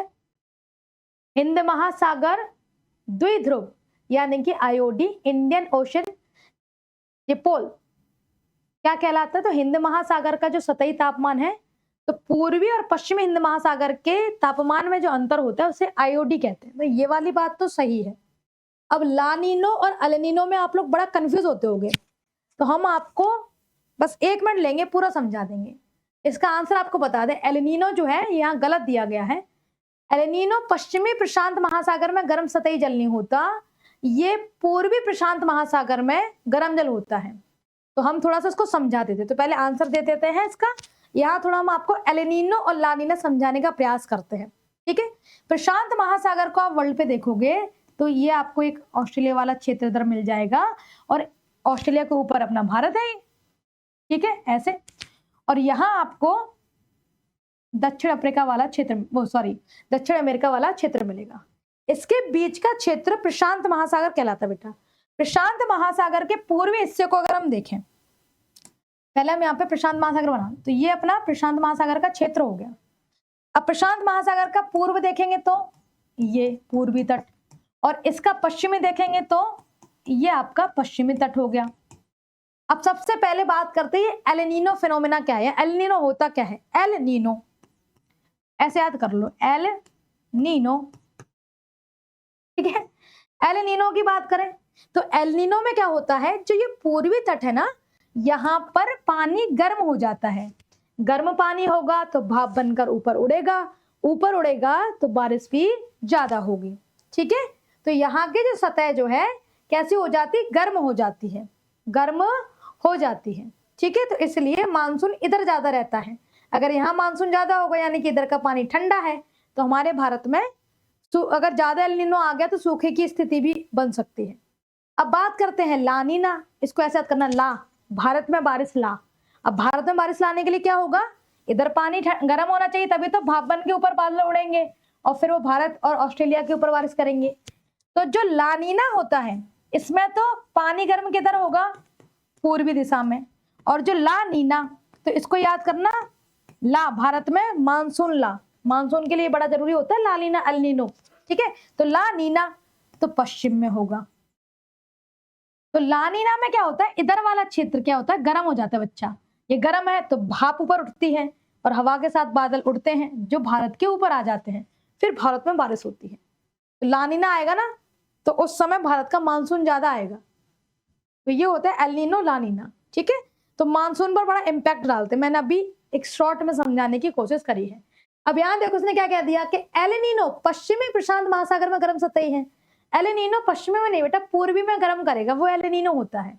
तो इसको मैंने जैसे याद रखा है ना, ऐसे रखा है, ला भारत में बारिश, ला यानी कि भारत में बारिश चाहिए तो इधर का पानी गर्म चाहिए, तभी बारिश हो पाएगी, क्योंकि गर्म होगा तभी तो भाप बन के ऊपर उठेंगे बादल और फिर बारिश करेंगे। अगर बादल यहाँ गर्म होंगे, सॉरी सतह यहाँ गर्म होगी तो बादल तो इधर बरसेंगे ना, यहाँ थोड़ी बरसेंगे। चलो तो ऐसे याद कर लेना, ला मतलब भारत की ओर पानी गर्म और इसका अपोजिट एल नीनो हो जाएगा। अगला देखें, किस देश में सबसे अधिक संख्या में सक्रिय ज्वालामुखी पाए जाते हैं, इटली, जापान, इंडोनेशिया, संयुक्त राज्य अमेरिका। तो देखो सबसे ज्यादा की बात करें तो इंडोनेशिया, और एक भी ना पाया जाता तो हम कहेंगे ऑस्ट्रेलिया। और जो इंडोनेशिया है ये प्रशांत महासागर का जो फायर रिंग कहलाता है, रिंग ऑफ फायर जिसे कहते हैं, वहां पड़ता है। लगभग 107 के आसपास एक्टिव वॉल्केनो है, छोटी बड़ी सारी मिलाकर के। अब अगला देखिए क्या है, निम्नलिखित जोड़ियों पर विचार करें। कर लेंगे भाई साहब, जोड़ी पर विचार करने में क्या दिक्कत है। एक तरफ मिट्टी दी है, एक तरफ मिट्टी की विशेषता दी है, तो हमें जोड़ी नहीं है, कौन सी सही कौन सी गलत, आओ देखें। लाल मिट्टी लाल क्यों क्या हो जाती है, क्योंकि लोह ऑक्साइड के रंग से, हाँ सही वाली बात, पहला तो पहले ही हो गया, तो ये वाली जोड़ी सही है। काली मिट्टी काली क्यों होती है, क्योंकि मॉन्ट मोरिलोनाइट खनिज होता है इसके अंदर, बेसाल्ट चट्टानों से बनी होती है, ज्वालामुखी के लावा से बेसाल्ट बनता है, सब कुछ जल गया होता है उसमें, इसलिए काली होती है, सही बात है, तो ये वाली जोड़ी भी सही है। लेटराइट मिट्टी की बात करें, लेटराइट मिट्टी कॉफी चाय रबड़ के लिए बहुत फेमस है। तो लेटराइट उच्च कैल्शियम सामग्री, नहीं उच्च कैल्शियम नहीं होता, इसमें आयरन एल्यूमिनियम जो है वो ज्यादा होती है, इसलिए लेटराइट मिट्टी कैसी होती है, सख्त सी बन जाती है। जब इसको जैसे गीली हो जाएगी तो एकदम लिबलिबी, और सूख जाएगी तो एकदम सख्त, ठीक है। ईंट बनाने के लिए भी इसका यूज किया जाता है लेटराइट सॉइल का। तो ये वाला जो है ना, ये कॉम्बिनेशन गलत बैठा है, तो तीसरा गलत है, तो 1 और 2 सही है। तो 1 और 2 सही है। उपयुक्त में से कितनी जोड़ियां सही है, केवल 1, केवल 2, तीनों, कोई नहीं। 1 सेकेंड, अच्छा इन्होंने ऐसा ऑप्शन तो दिया नहीं कि 1 से अधिक, तो फिर इसमें काली मिट्टी मैग्नीफेरेटाइट लिया है इन्होंने। चलो तो अगर ये हमें ऑप्शन दिया है, अगर ऑप्शन में ये भी होता तो हम ये भी ले लेते, और ये नहीं दिया इसका मतलब ये मैग्नीफेरेटाइट ले रहे हैं, काली मिट्टी मैग्नीफेरेटाइट की वजह से हो जाता है, तो इन्होंने ये वाला नहीं लिया। तो यहाँ क्या हो जाएगा, मिट्टी लाल होती है लो ऑक्साइड के कारण, तो केवल 1 हो जाएगा, ठीक है। ये इन्होंने नहीं लिया, ये इन्होंने नहीं लिया। चले जी आओ अगला देखें क्या है। पेरू करंट, ठंडी समुद्र धारा होती है ये, पेरू करंट के बारे में कौन सा कथन सही है, आओ देखें। यह एक ठंडी समुद्री धारा है, हाँ ठीक है। यह पश्चिमी तट के साथ दक्षिणी अमेरिका के तट से होकर बहती है, बिल्कुल। यह एल नीनो के प्रभाव में कमजोर पड़ जाती है, बिल्कुल। तो जो करंट धारा है, पेरू करंट धारा, जब एल नीनो आता है तो ये पानी का फ्लो स्लो हो जाता है ना। तो यहाँ पर देखें इसमें सही कौन सा है, तो 1, 2, 3 वाला कहाँ है, ये रहा। तो 1, 2, 3 क्या हो जाएंगे, करेक्ट हो जाएंगे, क्योंकि तीनों ही बातें पेरू करंट के बारे में सही दी गई है। आओ अगला देखें जल्दी से, क्या है? डायरेक्ट पैसेज किस दो भूभाग के बीच स्थित है? अंटार्कटिका और दक्षिण अमेरिका, अंटार्कटिका और अफ्रीका, ऑस्ट्रेलिया और अंटार्कटिका, दक्षिण अमेरिका और अफ्रीका। तो देखिए अगर हम यहाँ पर दक्षिण अमेरिका वाला हिस्सा देखें और इसके नीचे चले आए तो यहाँ आपको अंटार्कटिका वाला पूरा क्षेत्र मिल जाएगा नीचे ऐसे। ये जो बीच में हिस्सा आता है ना, इसे कहते हैं डायरेक्ट पैसेज। तो ऊपर दक्षिण अमेरिका, नीचे अंटार्कटिका। तो ऑप्शन देखो, अंटार्कटिका और दक्षिण अमेरिका हमें पहले ही दिया गया है। हम इसे मैप पर और दिखाते हैं ताकि आप और अच्छे से समझ पाओगे। ये वाला हिस्सा जो आप देख रहे हो ये दक्षिण अमेरिका का है और नीचे वाला हिस्सा आप देख रहे हो ये अंटार्कटिका का है। इन दोनों के बीच में जो ये वाला हिस्सा पड़ रहा है इसे डायरेक्ट पैसेज के नाम से जाना जाता है। ठीक है, आए अगला प्रश्न। अच्छा मैंने टिक कर दिया था वहां, ठीक है। आए अगला प्रश्न देखें। निम्नलिखित कथनों पर विचार कीजिए। कर लेंगे जी। हिमालय की युवा टोपोग्राफी के कारण यहाँ भूस्खलन अधिक होता है। युवा टोपोग्राफी मतलब कि अभी भी टेक्टोनिक प्लेट्स टकरा रही हैं और हिमालय अभी भी बन रहा है, इसलिए इसको यंग माउंटेन कहते हैं। अब प्लेट टकराएंगे तो सीधी बात है कंपन भी होगा, वाइब्रेशन भी होगा, तो भूस्खलन भी देखने को मिलेगा। और देखिए जरा क्या है, हिमालय में टर्शरी चट्टानें पाई जाती हैं जो कमजोर होती हैं। बिल्कुल, टर्शरी चट्टान जो है ना बेसिकली अवसादी वाले टाइप की होती है और अवसादी चट्टानें बहुत स्ट्रांग नहीं होती। तो विकल्प चुनते हैं, दोनों बातें सही, केवल एक सही, केवल दो सही? दोनों सही हैं, हाँ। और दो कारण हैं, दोनों सही है लेकिन दो कारण नहीं है। दो कारण तो है इसमें, है ना। पहले वाला रखो ना रखो, तो हमारा क्या होगा, दोनों सही है और दूसरा कारण भी। चले अगला देखे क्या है। भारत के राज्यों को उनके समुद्र तट की लंबाई के घटते क्रम में व्यवस्थित करें, यानी कि सबसे बड़ा। तो सबसे बड़ा तो गुजरात हो गया पहले, है ना। सबसे बड़ा तो गुजरात हो गया, सबसे छोटा गोवा। गुजरात के बाद बारी आती है आंध्र प्रदेश की। आंध्र प्रदेश के बाद हिस्सा आता है तमिलनाडु वाला, फिर हिस्सा आता है महाराष्ट्र वाला। तो अब देखते हैं इसमें कहाँ दिया है। आंध्र प्रदेश है, गुजरात है, तमिलनाडु है। तो सबसे पहले गुजरात तो 2 आना चाहिए, फिर 1 आना चाहिए, 3 आना चाहिए, फिर 4 आना चाहिए। तो 2 1 3 4 ऊपर ही दिया है अपना, तो ये वाला क्या हो जाएगा अपना, करेक्ट हो जाएगा। आओ अगला देखें। कोपेन जलवायु वर्गीकरण। कोपेन ने जलवायु के वर्गीकरण करे। उनके अनुसार भारत का जो क्लाइमेट है, जो जलवायु है, वो किस तरीके का है सबसे ज्यादा। वैसे भारत की जलवायु अलग अलग मिलेगी आपको, दक्षिण में चले जाओ तो अलग है और सबसे टॉप पर चले जाओ तो अलग है और बीच वाले क्षेत्र में अलग है। लेकिन कोपेन के अनुसार सबसे ज्यादा किस टाइप का क्लाइमेट भारत के अंदर पाया जाता है, तो मानसूनी जलवायु कहा जाता है अपने यहाँ पर। ठीक है, तो मानसूनी आर्द्र उष्णकटिबंधीय यानी कि मानसून ह्यूमिड ट्रॉपिकल है, या सेमी एरिड है यानी कि शुष्क है आधा, या उष्णकटिबंधीय सवाना है, ट्रॉपिकल सवाना, या उपोष्णकटिबंधीय आर्द्र है। तो भारत की जलवायु जो है वो AM होती है, यानी कि मानसूनी आर्द्र उष्णकटिबंधीय। तो मानसूनी आर्द्र उष्णकटिबंधीय क्या हो जाएगा, करेक्ट आंसर हो जाएगा। नमस्कार, जय हिंद प्यारे बच्चे। तो आगे बढ़ते हैं और आपके अब तक के मैक्सिमम क्वेश्चन ठीक हुए होंगे। इससे आगे मैं सुशांत शर्मा आपका हार्दिक स्वागत करता हूं आपके अपने प्लेटफॉर्म KGS पर। तो प्यारे बच्चे, पहला क्वेश्चन जो है हमारी साइड में वो है कि हमें घास का रंग हरा दिखता है क्यों। आपसे ऐसे बहुत सारे क्वेश्चन पूछता है कि जैसे आपसे पूछेगा कि लाल गुलाब का फूल लाल क्यों दिखाई देता है, लाल गुलाब का फूल हरे प्रकाश में कैसा दिखाई देता है, हरी पत्तियां लाल प्रकाश में कैसे दिखाई देंगी। तो आप याद रखेंगे जो ऑब्जेक्ट, जो वस्तु जिस रंग को परावर्तित करके हमारी आंखों पर भेजता है वो हमें उसी कलर का दिखाई देगा। अब यहां पर याद रखना, अगर आपसे पूछे लाल गुलाब, अगर आपसे पूछे लाल गुलाब प्यारे बच्चे हरे प्रकाश में कैसे देखा देगा, तो हरा प्रकाश डालेंगे तो ये उसको अवशोषित करेगा, आपकी आंखों पर कोई कलर नहीं जा पाएगा, तो ये कैसा दिखा देगा, काला दिखा देगा। बहुत बार क्वेश्चन पूछा गया है।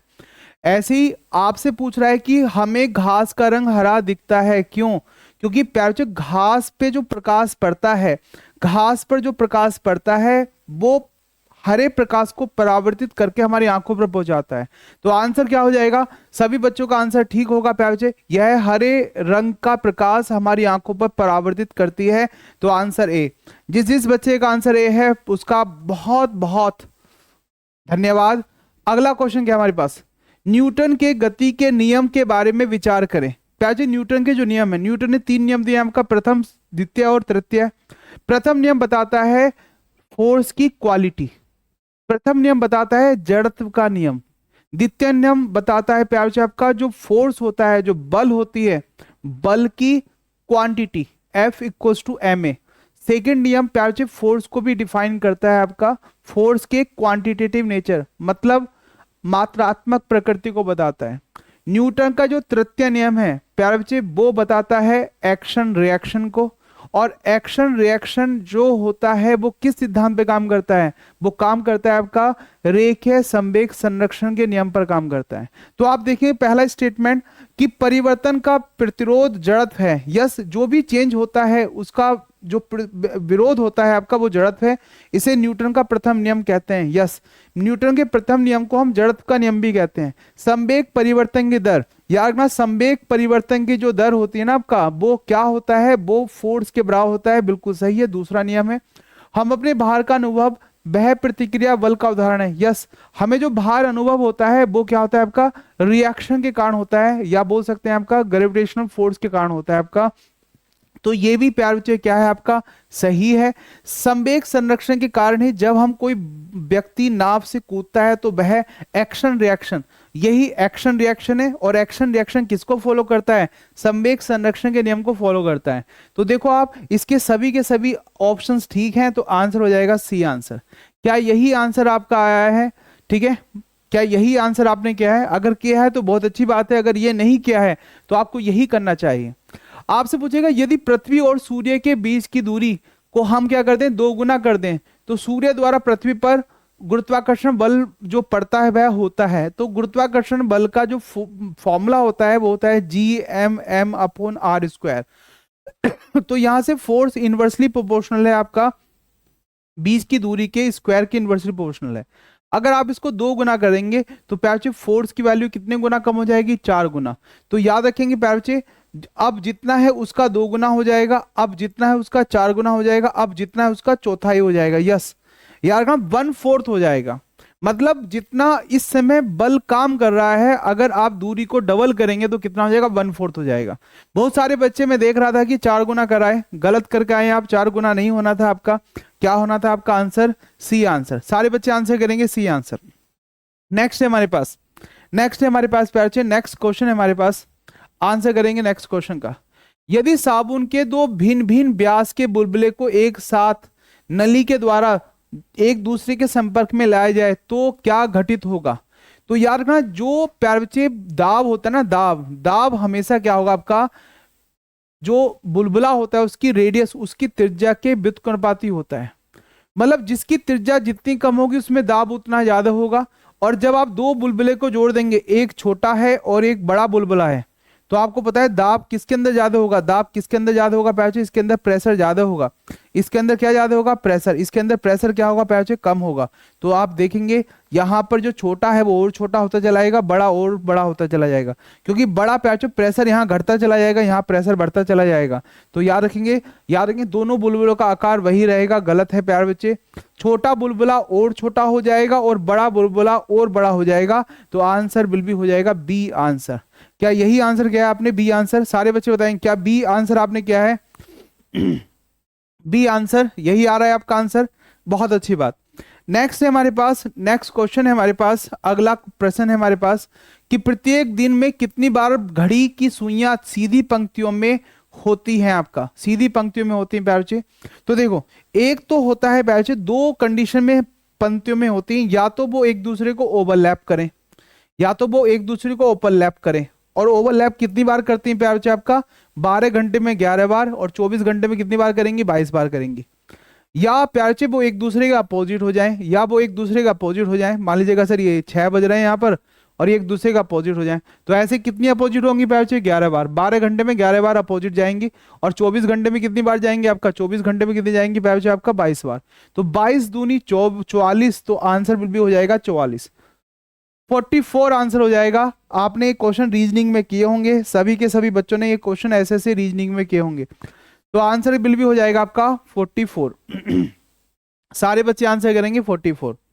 अगला क्वेश्चन है हमारे पास प्यारे बच्चे, अगला क्वेश्चन हमारे पास, यदि जिप, ये आपने रीजनिंग में क्या है क्वेश्चन, जिप अगर 198 हो और जैप कितना है प्यारे बच्चे आपका 240 है, तो बिप को आप क्या कैसे कूट करेंगे? तो पहले तो आप इनके नंबरिंग लिख दो। आपका v का नंबरिंग कितना होगा, आपका v का नंबरिंग कितना होगा प्यारे बच्चे आपका, आपको पता है 22 होता है, i का कितना होगा आपका 9 होगा, और p का कितना होगा 16 होगा। तो आप इनकी वैल्यू को पुट करके आप इनको बराबर रखेंगे, और जब इनको सॉल्व करेंगे तो आंसर कितना आएगा प्यारे बच्चे, आंसर कितना आएगा, आंसर आ जाएगा इसका 174। कितना आ जाएगा प्यारे बच्चे 174, ए विल बी द आंसर। ऐसे ऐसे क्वेश्चन आपने बहुत बार किए हैं, लास्ट टेस्ट में भी ऐसा क्वेश्चन आपको दिया गया था आपका, आपने वहां पे किया होगा। नेक्स्ट है हमारे पास प्यारे बच्चे, नेक्स्ट क्वेश्चन है हमारे पास, ए और बी दोनों मिलकर एक कार्य को 5 दिन में करते हैं आपका, और यह आपने अरिथमेटिक में क्या होगा क्वेश्चन ऐसे ऐसे, ठीक है, कि ए और बी एक दोनों मिलकर एक कार्य को 5 दिन में पूरा करते हैं। यदि ए अपनी गति को दोगुनी गति से और बी अपनी गति को आधी गति से काम करे तो यह कार्य 4 दिन में पूरा होगा।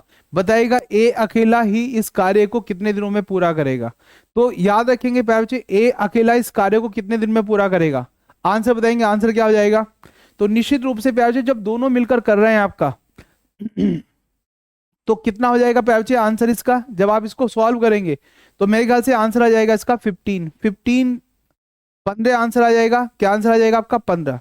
ठीक है सर, हम कार्य मान सकते हैं, ए के कार्य की दर कितनी है आपका, ए के कार्य की दर, बी के कार्य की दर मान लेंगे, आपका सामूहिक कार्य की दर निकाल लेंगे, तो आप ऐसे आंसर कर सकते हैं। आपने किया है ना, तो इस क्वेश्चन को आप इजीली कर सकते हैं।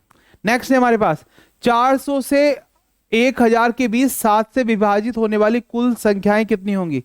तो 400 से ना 1000 के बीच, तो पहले तो हम देखते हैं कि प्रथम संख्या कौन सी होगी, पहली संख्या। तो जब पहली संख्या हम निकालेंगे यहाँ पर, तो पहली संख्या कौन सी आएगी? जो पहली संख्या जो 7 से डिवाइड हो जाएगी वो होगी 406 होगी। प्रथम संख्या 406 होगी, आपका कितना होगा, आपका 406 होगी। और 406 क्या होती है प्यारे? 406 होती है 7 मल्टीप्लाई कितना होगा 58, 406 आ जाएगी। अंतिम संख्या कौन सी आएगी? जब अंतिम संख्या हम देखेंगे, अंतिम संख्या जब हम देखेंगे तो कितना आएगा अंतिम संख्या? कौन बच्चा बताएगा अंतिम संख्या कितनी आ जाएगी? जल्दी से बताएं आप। यस, जल्दी से बताएं प्यारे, अंतिम संख्या तो कितनी आएगी प्यारे? 994, 994 आएगी आपकी अंतिम संख्या। और 994 अंतिम संख्या कितनी बार मल्टीप्लाई किया जाएगा आपका? हाँ, बहुत अच्छी बात, बहुत अच्छी बात। तो कितनी बार किया जाएगा प्यारे? 142 बार, 142 बार आप मल्टीप्लाई कर लो, ठीक है, तो ये आ जाएगा। तो आप देखेंगे अब कितने पद हैं आपका, कितने पद हैं? तो कितने आपका 142 माइनस 58, तो कितना आएगा आपका 142 माइनस 58 कितना आ जाएगा? 142 माइनस 58 142 माइनस 58 और एक उसमें ऐड कर देंगे आपका, तो कितना आएगा प्यारे? 85 आ जाएगा। कितना आ जाएगा आपका? 85। एक उसमें ऐड कर देंगे आपका, कितना आ जाएगा आपका? 55, सॉरी 85 आ जाएगा। Yes, B will be the answer. तो ये क्वेश्चन भी प्यारे इजी था आपका, आप इसको भी कर सकते हैं, कोई इसमें भी आपको समस्या नहीं होनी चाहिए। क्या आपको समस्या हो जाएगा? नहीं होगा आपका? यस। तो कितना हो जाएगा प्यारे? आपका 85 हो जाएगा। नेक्स्ट क्वेश्चन कौन सा है हमारे पास? निम्न में से कौन सा गंगा का पर्यायवाची है? गंगा का पर्यायवाची क्या है आपका? जलाशय गंगा का पर्यायवाची है आपका, कालिंदिनी है आपका, पयोभिद है आपका, सुरसरी है। सुरसरी प्यारे बच्चे नाम से पता लगा कि सुरसरी, सुर माने होता है देवता, सुर माने क्या होगा आपका? देवताओं, देवताओं द्वारा प्रवाहित कौन सी नदी है आपका? गंगा।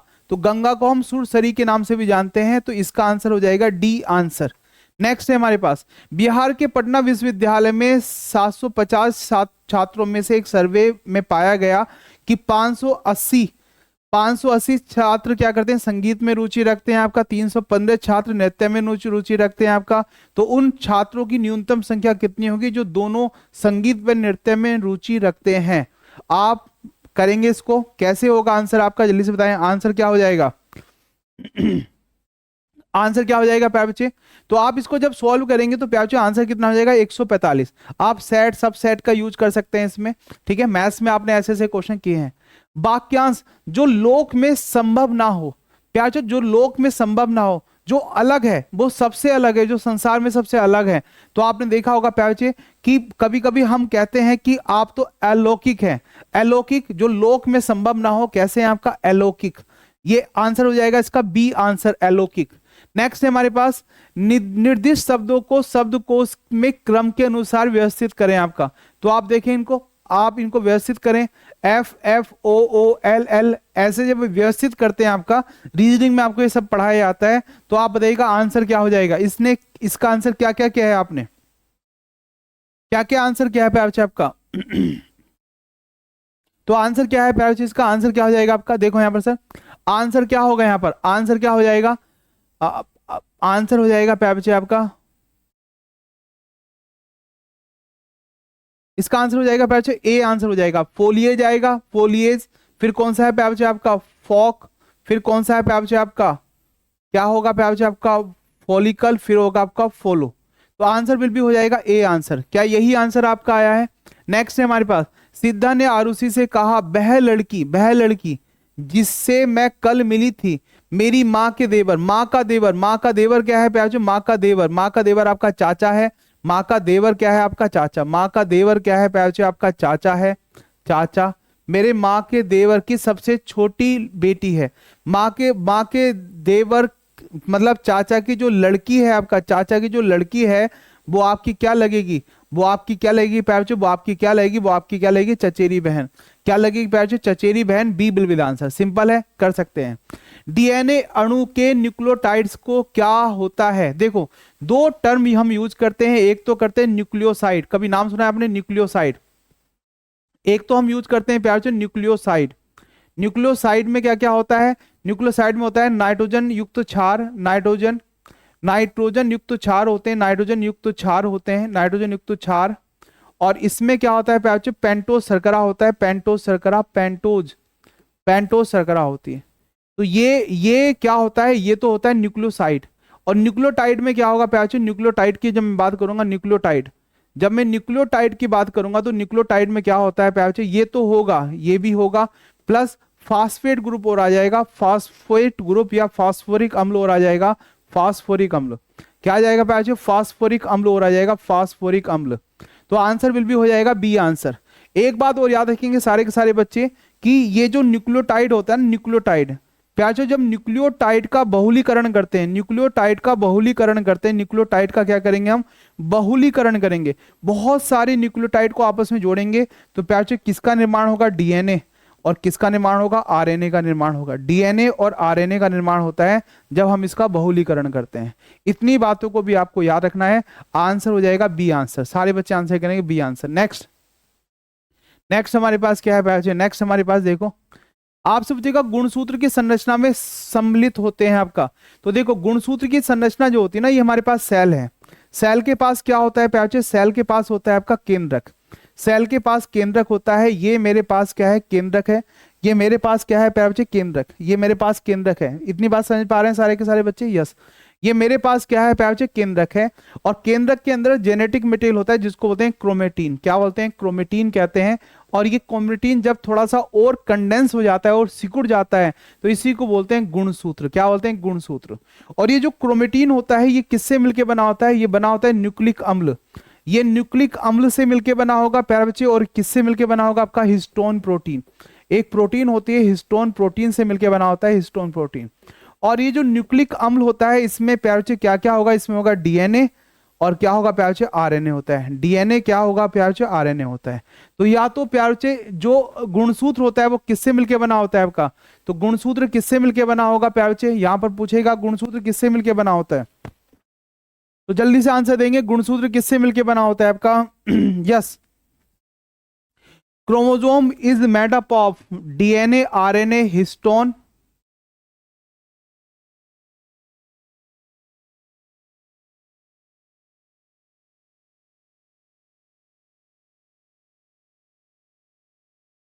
जल्दी से बताएंगे सारे के सारे बच्चे।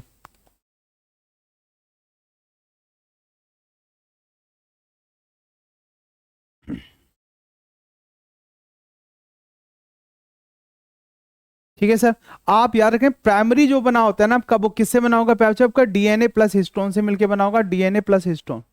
डीएनए प्लस हमारा जेनेटिक मटेरियल क्या होगा, डीएनए, और डीएनए के साथ कौन जुड़ा होता है प्यार से, हिस्टोन जुड़ा होता है। कौन जुड़ा होगा आपका, हिस्टोन। वास्तव में ऐसा होता है, देखो मैं बता रहा हूं, ये हमारे पास डीएनए है, ये हमारे पास डीएनए है। अब यहाँ पर ना हिस्टोन अटैच हो जाता है। हिस्टोन क्या करता है, इस डीएनए को थोड़ा टिल्ट कर देता है और इसको मोड़ देता है और इसको कंडेंस फॉर्म में ले आता है, आपका कंडेंस फॉर्म में ले आएगा आपका, और ये प्याचो धागे नुमा संरचना का निर्माण होगा। यहाँ पर क्या होगा, डीएनए प्लस हिस्टोन का निर्माण होता है। डीएनए और हिस्टोन मिलकर क्या बनाते हैं, क्या बनाते हैं प्याचो, गुणसूत्र बनाते हैं। बहुत अच्छी बात। नेक्स्ट है हमारे पास जाइलम पैरेन्काइमा का कार्य क्या होता है। तो जाइलम पैरेन्काइमा का कार्य होता है प्याचो, ये किस किस का संग्रहण करता है, ये भोजन का संग्रहण करता है। किस रूप में करता है, स्टार्च के रूप में। ये बसा का संग्रहण करता है, बसा का संग्रहण करता है। ये बसा का संग्रहण भी करता है। बसा का संग्रहण भी कौन करेगा प्याचो, आपका जाइलम पैरेन्काइमा बसा का संग्रहण भी करता है। और याद रखना प्याचो, लेनिन का संग्रहण करता है, लेनिन का संग्रहण भी करता है, लेनिन का संग्रहण। तो आंसर बिल भी हो जाएगा A answer, A will be the answer. सारे बच्चे आंसर करेंगे ए आंसर। नेक्स्ट हमारे पास है ब्लाइट डिजीज। ब्लाइट डिजीज में क्या होता है, जो आलू को कभी आपने कट किया होगा ना, तो आलू अंदर से क्या होगा, ब्लैक निकलता है। तो ये जो ब्लाइट डिजीज होती है प्यार जो आलू की, ये किसके कारण होती है आपका, तो ब्लाइट डिजीज किसके कारण होती है प्यार जो आपका, आलू जो आलू होता है उसमें कौन सी डिजीज पाई जाती है, ब्लाइट डिजीज। और आपसे ये भी पूछ लेता है प्यारचो कि गेहूं में क्या होता है। गेहूं में आपने देखा रेड रस्ट होता है, और गन्ने में क्या होगा आपका प्यारचो, सड़न, लाल सड़न की बीमारी होती है। कैसी बीमारी होती है, लाल सड़न की बीमारी होती है, किसमें, आपका गन्ने में। तो ये सारे के सारे क्वेश्चंस आपसे पूछ लेता है, आपको याद होना चाहिए सारे के सारे क्वेश्चन। जी जी नमस्कार सर, नमस्कार, बहुत बहुत स्वागत है आपका। इतनी बातों को आपको सारे के सारे बच्चों को याद रखना है। बहुत बढ़िया, बहुत बढ़िया। हाँ, ये ना ये प्याचे फंगस डिजीज होती है। कैसी डिजीज होती है, फंगस के कारण होती है, फंगस डिजीज। ये फंगस डिजीज होती है, ये कवक के कारण होने वाली बीमारी होती है आपकी ब्लाइट डिजीज। आलू अंदर से कैसा हो जाएगा प्यार जो, ब्लैक हो जाता है। नेक्स्ट है हमारे पास एब्सिसिक अम्ल। प्यार जो देखो, यहाँ पर जो पादप हार्मोन होते हैं ना, दो प्रकार के होते हैं। पादप हार्मोन क्या होंगे, दो प्रकार के होते हैं पादप हार्मोन। एक होते हैं प्याचे, एक होते हैं आपका, एक होते हैं ग्रोथ को बढ़ाने वाले, एक होते हैं ग्रोथ को बढ़ाने वाले, एक होते हैं ग्रोथ को कम करने वाले। तो प्यारे बच्चे, ये जो एब्सिसिक एसिड होता है ना, ये क्या करता है, उस कंडीशन में ग्रो करता है जब पौधा ऐसी जगह ग्रो करता है जहां पर किसकी कमी होती है, पानी की कमी होती है। जब पानी की कमी वाली स्थिति में पौधा ग्रो करेगा तो प्याचे यहां पर क्या होगा, ये पौधे में बाष्पोत्सर्जन की दर को कम कर देता है। बाष्पोत्सर्जन की कम दर को क्या करेगा, कम कर देगा, बाष्पोत्सर्जन को घटा देगा। ठीक है, मतलब जब भी स्ट्रेस कंडीशन में होगा, पानी की स्ट्रेस कंडीशन में होगा, हार्श कंडीशन में होगा पौधा, तो उस समय एब्सिसिक एसिड का निर्माण होता है। इसलिए इसको बोलते हैं प्यारे स्ट्रेस हार्मोन, तनाव हार्मोन। किसको कहा जाता है, एब्सिसिक एसिड को स्ट्रेस हार्मोन भी कहा जाता है। याद रखेंगे, क्या कहेंगे आपका, स्ट्रेस हार्मोन। नेक्स्ट है हमारे पास प्यारे बच्चे, नेक्स्ट है हमारे पास ट्रिपेनोसोमियोसिस रोग का कारण है। देखो ट्रिपेनोसोमियोसिस क्या होगा, प्रोटोजोआ होता है, प्रोटोजोआ। प्रोटोजोआ के कारण बहुत सारी बीमारी होती है, आपने सुना होगा प्रोटोजोआ के कारण बहुत सारी बीमारी होती है। एक होती है मलेरिया, मलेरिया भी प्रोटोजोआ के कारण होती है आपका मलेरिया। मलेरिया किसके कारण होती है, प्लाज्मोडियम। कभी नाम सुना होगा आपने प्लाज्मोडियम का, प्लाज्मोडियम। सबसे ज्यादा कौन करता है, प्लाज्मोडियम फैल्सिफेरम। एक होता है प्यार आपका स्लीपिंग सिकनेस, निंद्रा रोग होता है, निंद्रा रोग, निंद्रा रोग, निंद्रा रोग होता है। एक होता है प्यार आपका काला आजार। क्या होता है, काला आजार, काला आजार। ये तीनों इंपोर्टेंट है। तो काला आजार तो होता है प्यार लिस्मेनिया के द्वारा, लिस्मेनिया एक प्रोटोजोआ होता है, लिस्मेनिया। और इसकी जो बैक्टर होता है ना, वो होता है सैंड फ्लाई, बालू मक्खी। बालू मक्खी इसकी बैक्टर होती है जिसके द्वारा फैलता है। और ये जो निंद्रा रोग है ना, निंद्रा रोग यही होता है, निंद्रा रोग। और प्यार ये किसके कारण होता है, प्रोटोजोआ। ये प्रोटोजोआ के कारण होता है आपका। और इसका जो प्यार इसका जो बैक्टर होता है ना, बैक्टर, वो होता है सीसी मक्खी होती है, सीसी मक्खी। सीसी मक्खी इसका बैक्टर है आपका। सीसी मक्खी क्या है आपका, इसका बैक्टर है। इसका बैक्टर है इसका वाहक, वाहक क्या होगा, सीसी मक्खी होगी। इसका बैक्टर होगा आपका ट्रिपेनोसोमिसिस, या इसी को बोलते हैं आपका स्लीपिंग सिकनेस। क्या बोलते हैं, स्लीपिंग सिकनेस। निंद्रा रोग कहते हैं, स्लीपिंग सिकनेस कहते हैं, निंद्रा रोग कहते हैं, स्लीपिंग सिकनेस। इसको हम क्या कहेंगे प्यारे, स्लीपिंग सिकनेस कहेंगे, निंद्रा रोग कहेंगे। तो 19 का आंसर आपका क्या हुआ, इसका आंसर, इस क्वेश्चन का आंसर आपका सी हुआ। क्या यही आंसर आ रहा है आपका। तो आपसे पूछेगा वायरस के कारण कौन कौन सी बीमारी होती है, विषाणु के कारण। तो आप यार विषाणु के कारण कौन कौन सी बीमारी होती है, Zika, Ebola, corona, polio, AIDS, mumps, रूवेला, ठीक है, मम्स, और क्या होगा प्यारे बच्चे आपका रूवेला, क्या होगा आपका measles, chicken pox, small pox, polio, dinghy, chikungunya, yellow fever, ये सब वायरस के कारण होती हैं। कुछ बीमारियां बैक्टीरिया जीवाणु के कारण होती हैं, सुना होगा आपने प्यारे बच्चे, आपने सुना होगा प्लेग, टाइफाइड, ठीक है, आपने सुना गोनेरिया, सिफिलिस, डिप्थेरिया, टीबी, ये सब बैक्टीरिया के कारण होती है। तो आपको पता होना चाहिए कौन सी बीमारी जीवाणु के कारण हो रही है, कौन सी बीमारी विषाणु के कारण हो रही है, कौन सी बीमारी प्रोटोजोआ के कारण होती है। तो प्रोटोजोआ में यही 3 बीमारी होती है मेन, मलेरिया, निंदा रोग और कालाजार। कालाजार को हम ब्लैक फीवर भी कहते हैं। नेक्स्ट है हमारे पास प्यारे बच्चे, नेक्स्ट है हमारे पास, नेक्स्ट क्या है देखो यहाँ पर आपसे पूछेगा मिलान करें, मिलान करना है आपको। पास्कल का नियम, प्यार जो पास्कल का नियम हम देखा हो, जो भी हाइड्रोलिक ब्रेक वगैरह बनाए जाते हैं वो किस सिद्धांत पे बनाए जाते हैं, पास्कल नियम पे बनाए जाते हैं। Hydraulic lever, hydraulic brake, hydraulic jack. Bernoulli सिद्धांत प्यारचे पर कौन काम करता है, हवाई जहाज का उड़ना, हवाई जहाज की जो पंखड़ियां होती हैं वो बर्नौली सिद्धांत पे काम करती हैं। आदर्श तरल की श्यानता, जो श्यानता होती है ना, आदर्श तरल की श्यानता वो कैसी होगी, शून्य होती है, याद रखेंगे। और क्रांतिक वेग जो होता है प्यारचे वो क्या होगा, महत्तम धारा का रेखीय वेग होता है। तो याद रखेंगे प्यारचे, ए का क्या हो जाएगा, बी हो जाएगा, है ना, तो आंसर ए हो जाएगा, है ना, दूसरे का ए हो जाएगा, तीसरे का डी, चौथे का सी। यस, आंसर विल बी हो जाएगा ए आंसर। सारे बच्चे आंसर करेंगे ए आंसर। क्या यही आंसर आपका आ रहा है? बहुत बढ़िया, बहुत बढ़िया। क्या यही आंसर आपका आ रहा है? यस, इतनी बातों को याद रखेंगे आप। नेक्स्ट है हमारे पास, नेक्स्ट क्वेश्चन क्या है हमारे पास, आंसर देंगे आप। आपसे पूछेगा निम्नलिखित में से गलत कथन चुनिए। अभी नेत्र लेंस रेटिना पर वस्तु का उल्टा और वास्तविक प्रतिबिंब बनाता है, बिल्कुल सही है प्यारे बच्चे, बिल्कुल सही है। आपसे स्पष्ट दृष्टि की न्यूनतम दूरी 20 सेंटीमीटर, 20 सेंटीमीटर नहीं होती सर, 25 सेंटीमीटर होती है, ये गलत है। आपसे निकट दृष्टता में व्यक्ति निकट की वस्तु को स्पष्ट नहीं देख पाता है, गलत है। निकट दृष्टता, निकट दृष्टिता जो होती है ना, निकट दृष्टिता जो होती है आपका, ठीक है, इसको बोलते हैं निकट दृष्टि दोष। मतलब क्या होगा, निकट की दृष्टि होती है, निकट की दृष्टि। निकट दृष्टि दोष का मतलब होता है निकट की दृष्टि, निकट की दृष्टि, दूर का दोष, दूर का दोष, दूर का दोष होगा प्यारे, दूर का दोष। तो प्यारे दूर की वस्तु को देख सकता है, नहीं सर, ये निकट की वस्तु को देख सकता है, दूर की वस्तु को नहीं देख पाता है, ये गलत है। यहां पर जरा दृष्टि, जरा दृष्टिता, जरा दृष्टि दोष में क्या होगा, द्विफोक्सी लेंस यूज करते हैं। यस, बाईफोकल लेंस का इस्तेमाल किया जाता है, बाईफोकल लेंस, द्विफोक्सी लेंस का इस्तेमाल किया जाता है, बिल्कुल सही है प्यारे बच्चे, ये भी सही है। तो आंसर क्या हो जाएगा आपका 2 और 3। ये पूछ रहा है कि कौन सा कथन गलत है, गलत कथन कौन सा है आपका, तो 2 और 3 क्या है, गलत कथन है। आंसर हो जाएगा बी आंसर।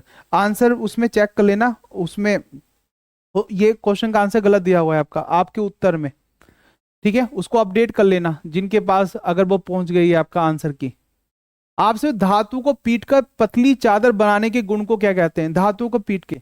देखो धातु में कुछ गुण पाए जाते हैं, धातुएं कैसी होती है, मैलेबल होती हैं, धातु कैसी होती है, डक्टाइल होती हैं, धातु क्या होंगी, चालक होती हैं, धातु में चमक होती है। तो ये सारे के सारे गुण किसमें पाए जाते हैं, धातु में पाए जाते हैं। अब धातु को पतली चादर बनाने का जो गुण होता है उसको बोलते हैं मैलेबिलिटी, क्या बोलते हैं आपका, आघात वर्धनता। अगर धातु को हम तार बनाते हैं तो उसको बोलते हैं डक्टाइल, ठीक है, डक्टाइल तन्यता कहते हैं। तार बनाने को तन्यता और चादर बनाने को बोलते हैं आघात वर्ध्यता।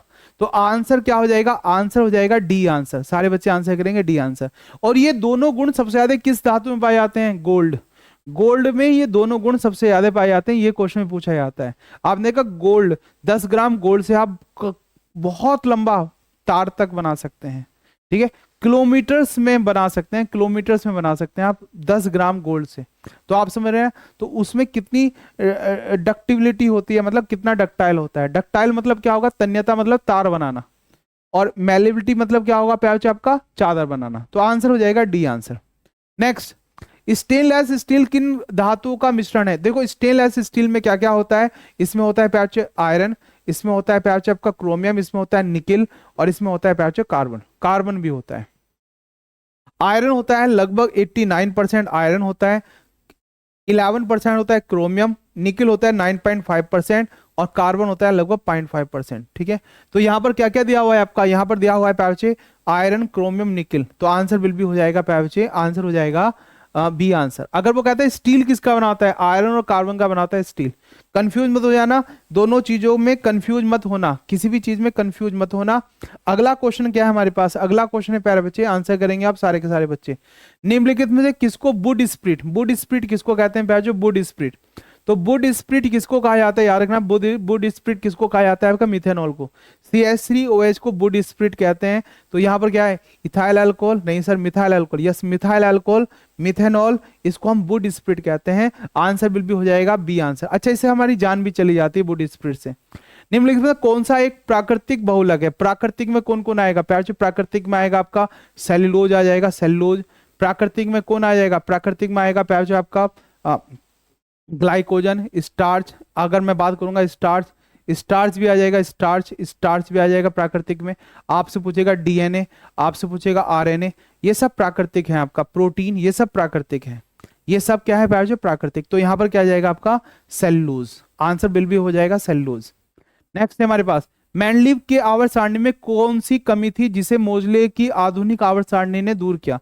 तो दो मेन कमी थी प्यार, एक तो था प्यार हाइड्रोजन की स्थिति, हाइड्रोजन की स्थिति, ये भी क्वेश्चन पूछा था, हाइड्रोजन की स्थिति नहीं बता पाए, हाइड्रोजन की स्थिति को नहीं बता पाए। दूसरा समस्थानिक की स्थिति को नहीं बताया, समस्थानिक, समस्थानिक की स्थिति को नहीं बता पाए, समस्थानिक की स्थिति। तो यहां पर क्या है आपका, यस ऑप्शन में ना समस्थानिक दिया हुआ है, हाइड्रोजन नहीं दिया हुआ, तो हम क्या करेंगे आंसर समस्थानिक की स्थिति। दो मेन है जो पूछी जाती है बार बार एग्जाम में। आप समझे निम्नलिखित में से कौन सा लवण रवा जल के साथ नहीं है, रवा जल मतलब पैच कौन से में जल अटैच नहीं है, आपको बताना है।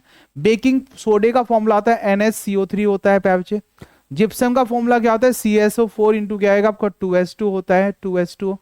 वाशिंग सोडे का क्या होता है आपका Na2CO3, Na2CO3 इंटू 10S2 होता है, 10S2।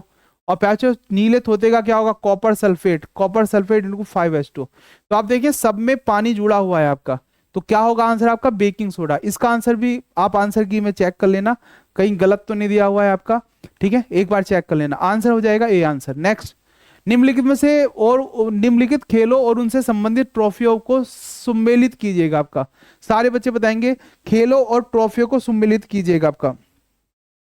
तो प्यार से याद रखेंगे बॉक्स बिलो कप किससे संबंधित है आपका, ये किससे संबंधित है सारे बच्चे बताएंगे। ये टेबल टेनिस से संबंधित है, टेबल टेनिस से, यस ये टेबल टेनिस से संबंधित है, ठीक है। और नेहरू ट्रॉफी किससे संबंधित, नेहरू ट्रॉफी ये गोल्फ से है आपका। राइडर कप किससे संबंधित है आपका, ये फुटबॉल से है। और राइड ट्रॉफी BC किससे संबंधित है आपका, नौका दौड़ से आपका, ठीक है, नौका दौड़। तो आंसर क्या हो रहा है इसका, आंसर हो रहा है, आंसर इसका डी हो जाएगा, D will be the answer. सारे बच्चे आंसर करेंगे डी आंसर, आंसर हो जाएगा डी आंसर। नेक्स्ट है हमारे पास प्यारे बच्चे, नेक्स्ट है हमारे पास, नेक्स्ट क्वेश्चन का आंसर करेंगे सारे बच्चे। नेमो डेविड किस बिस बैक्सरी का सिद्धांत किससे संबंधित है आपका, राजनीतिक संकट के सिद्धांत, दोहरे संकट के सिद्धांत, अधिकार संबंधी सिद्धांत, इनमें से एक से अधिक। तो क्या होगा अधिकार संबंधी सिद्धांत से संबंधित है ये, 29 का हो जाएगा प्यारे बच्चे, यस। याद रखना बिहार में जो इलेक्शन हुए हैं आपका, देखो 2 चरण में इलेक्शन हुए हैं आपका, 6 नवंबर को हुए हैं, और कब हुए हैं प्यारे बच्चे आपका 11 नवंबर को हुए हैं, और 14 नवंबर को प्यारे बच्चे रिजल्ट आ गया है ना। और सरकार कब बन गई आपकी, 20 को सरकार बन गई। और ये कितने परसेंटेज हुए प्यारे बच्चे, कितने परसेंटेज, लगभग 66.91% हो गए आपका, जो क्या पड़ी है प्यारे बच्चे, जो वोटिंग हुई है कितना आपका 66.9%। सारे बच्चे याद रखेंगे। अगला है हमारे पास, अगला क्वेश्चन हमारे पास कि किस कृति का संबंध रविन्द्रनाथ टैगोर से नहीं है, रविन्द्रनाथ टैगोर का संबंध किससे नहीं है आपका। तो चित्रांग गंदा है आपका, क्या है आपका चांडालिका है आपका, तीन एकाकी नाटक है, भारत भारती, भारत भारती हो जाएगा पैचो, भारत भारती। आप कमेंट्स में बताएंगे भारत भारती का संबंध किसके साथ है। नेक्स्ट है हमारे पास पैचो, दक्षिण भारत से प्रधानमंत्री बनने वाले पहले नेता कौन थे। तो दक्षिण भारत से जो पहले प्रधानमंत्री बने थे आपका 1991 से 1996 तक, वो थे आपका PV नरसिम्हा राव, ठीक है। तो काफी इन्होंने अपना कार्यकाल पूरा किया था आपका, 26 मई 1996 तक ये रहे, और 26 मई को कौन आए प्यारे बच्चे? अटल बिहारी वाजपेयी जी। लाल डाटा बुक जो होती है, रेड डाटा बुक की में प्रजातियों को कितनी श्रेणियों में विभाजित किया गया है आपका? तो आपने देखा होगा इसमें डिफरेंट डिफरेंट श्रेणी होती, 9 श्रेणी होती है प्यारे बच्चे। इसमें एक्सटिंक्ट, एंडेंजर्ड, ठीक है, क्रिटिकल एंडेंजर्ड, ऐसे 9 श्रेणियां इसमें पाई जाती हैं रेड डाटा बुक में। और इसी के साथ प्यारे बच्चे बहुत बहुत धन्यवाद। आप हमारा ऐप डाउनलोड करें और आप सभी को ऑल द बेस्ट आपके एग्जाम के लिए। मिलते हैं अगले टेस्ट में, टेस्ट नंबर 10। उसके लिए आप सभी को ऑल द बेस्ट। अच्छे से करें, पेशेंस के साथ करें। टेस्ट के बाद देखें आपने कहाँ कहाँ गलती की। बहुत सारे बच्चे क्वेश्चंस को ठीक तरीके से नहीं पढ़ते हैं, जिस कारण वो गलती करके आते हैं। तो आप ऐसी गलती ना करें, ऐसा मैं आगे के लिए सोच सकता हूं कि आप ऐसी गलती नहीं करेंगे। आप सभी को मेरा आत्मीय प्रणाम, धन्यवाद, बहुत बहुत धन्यवाद।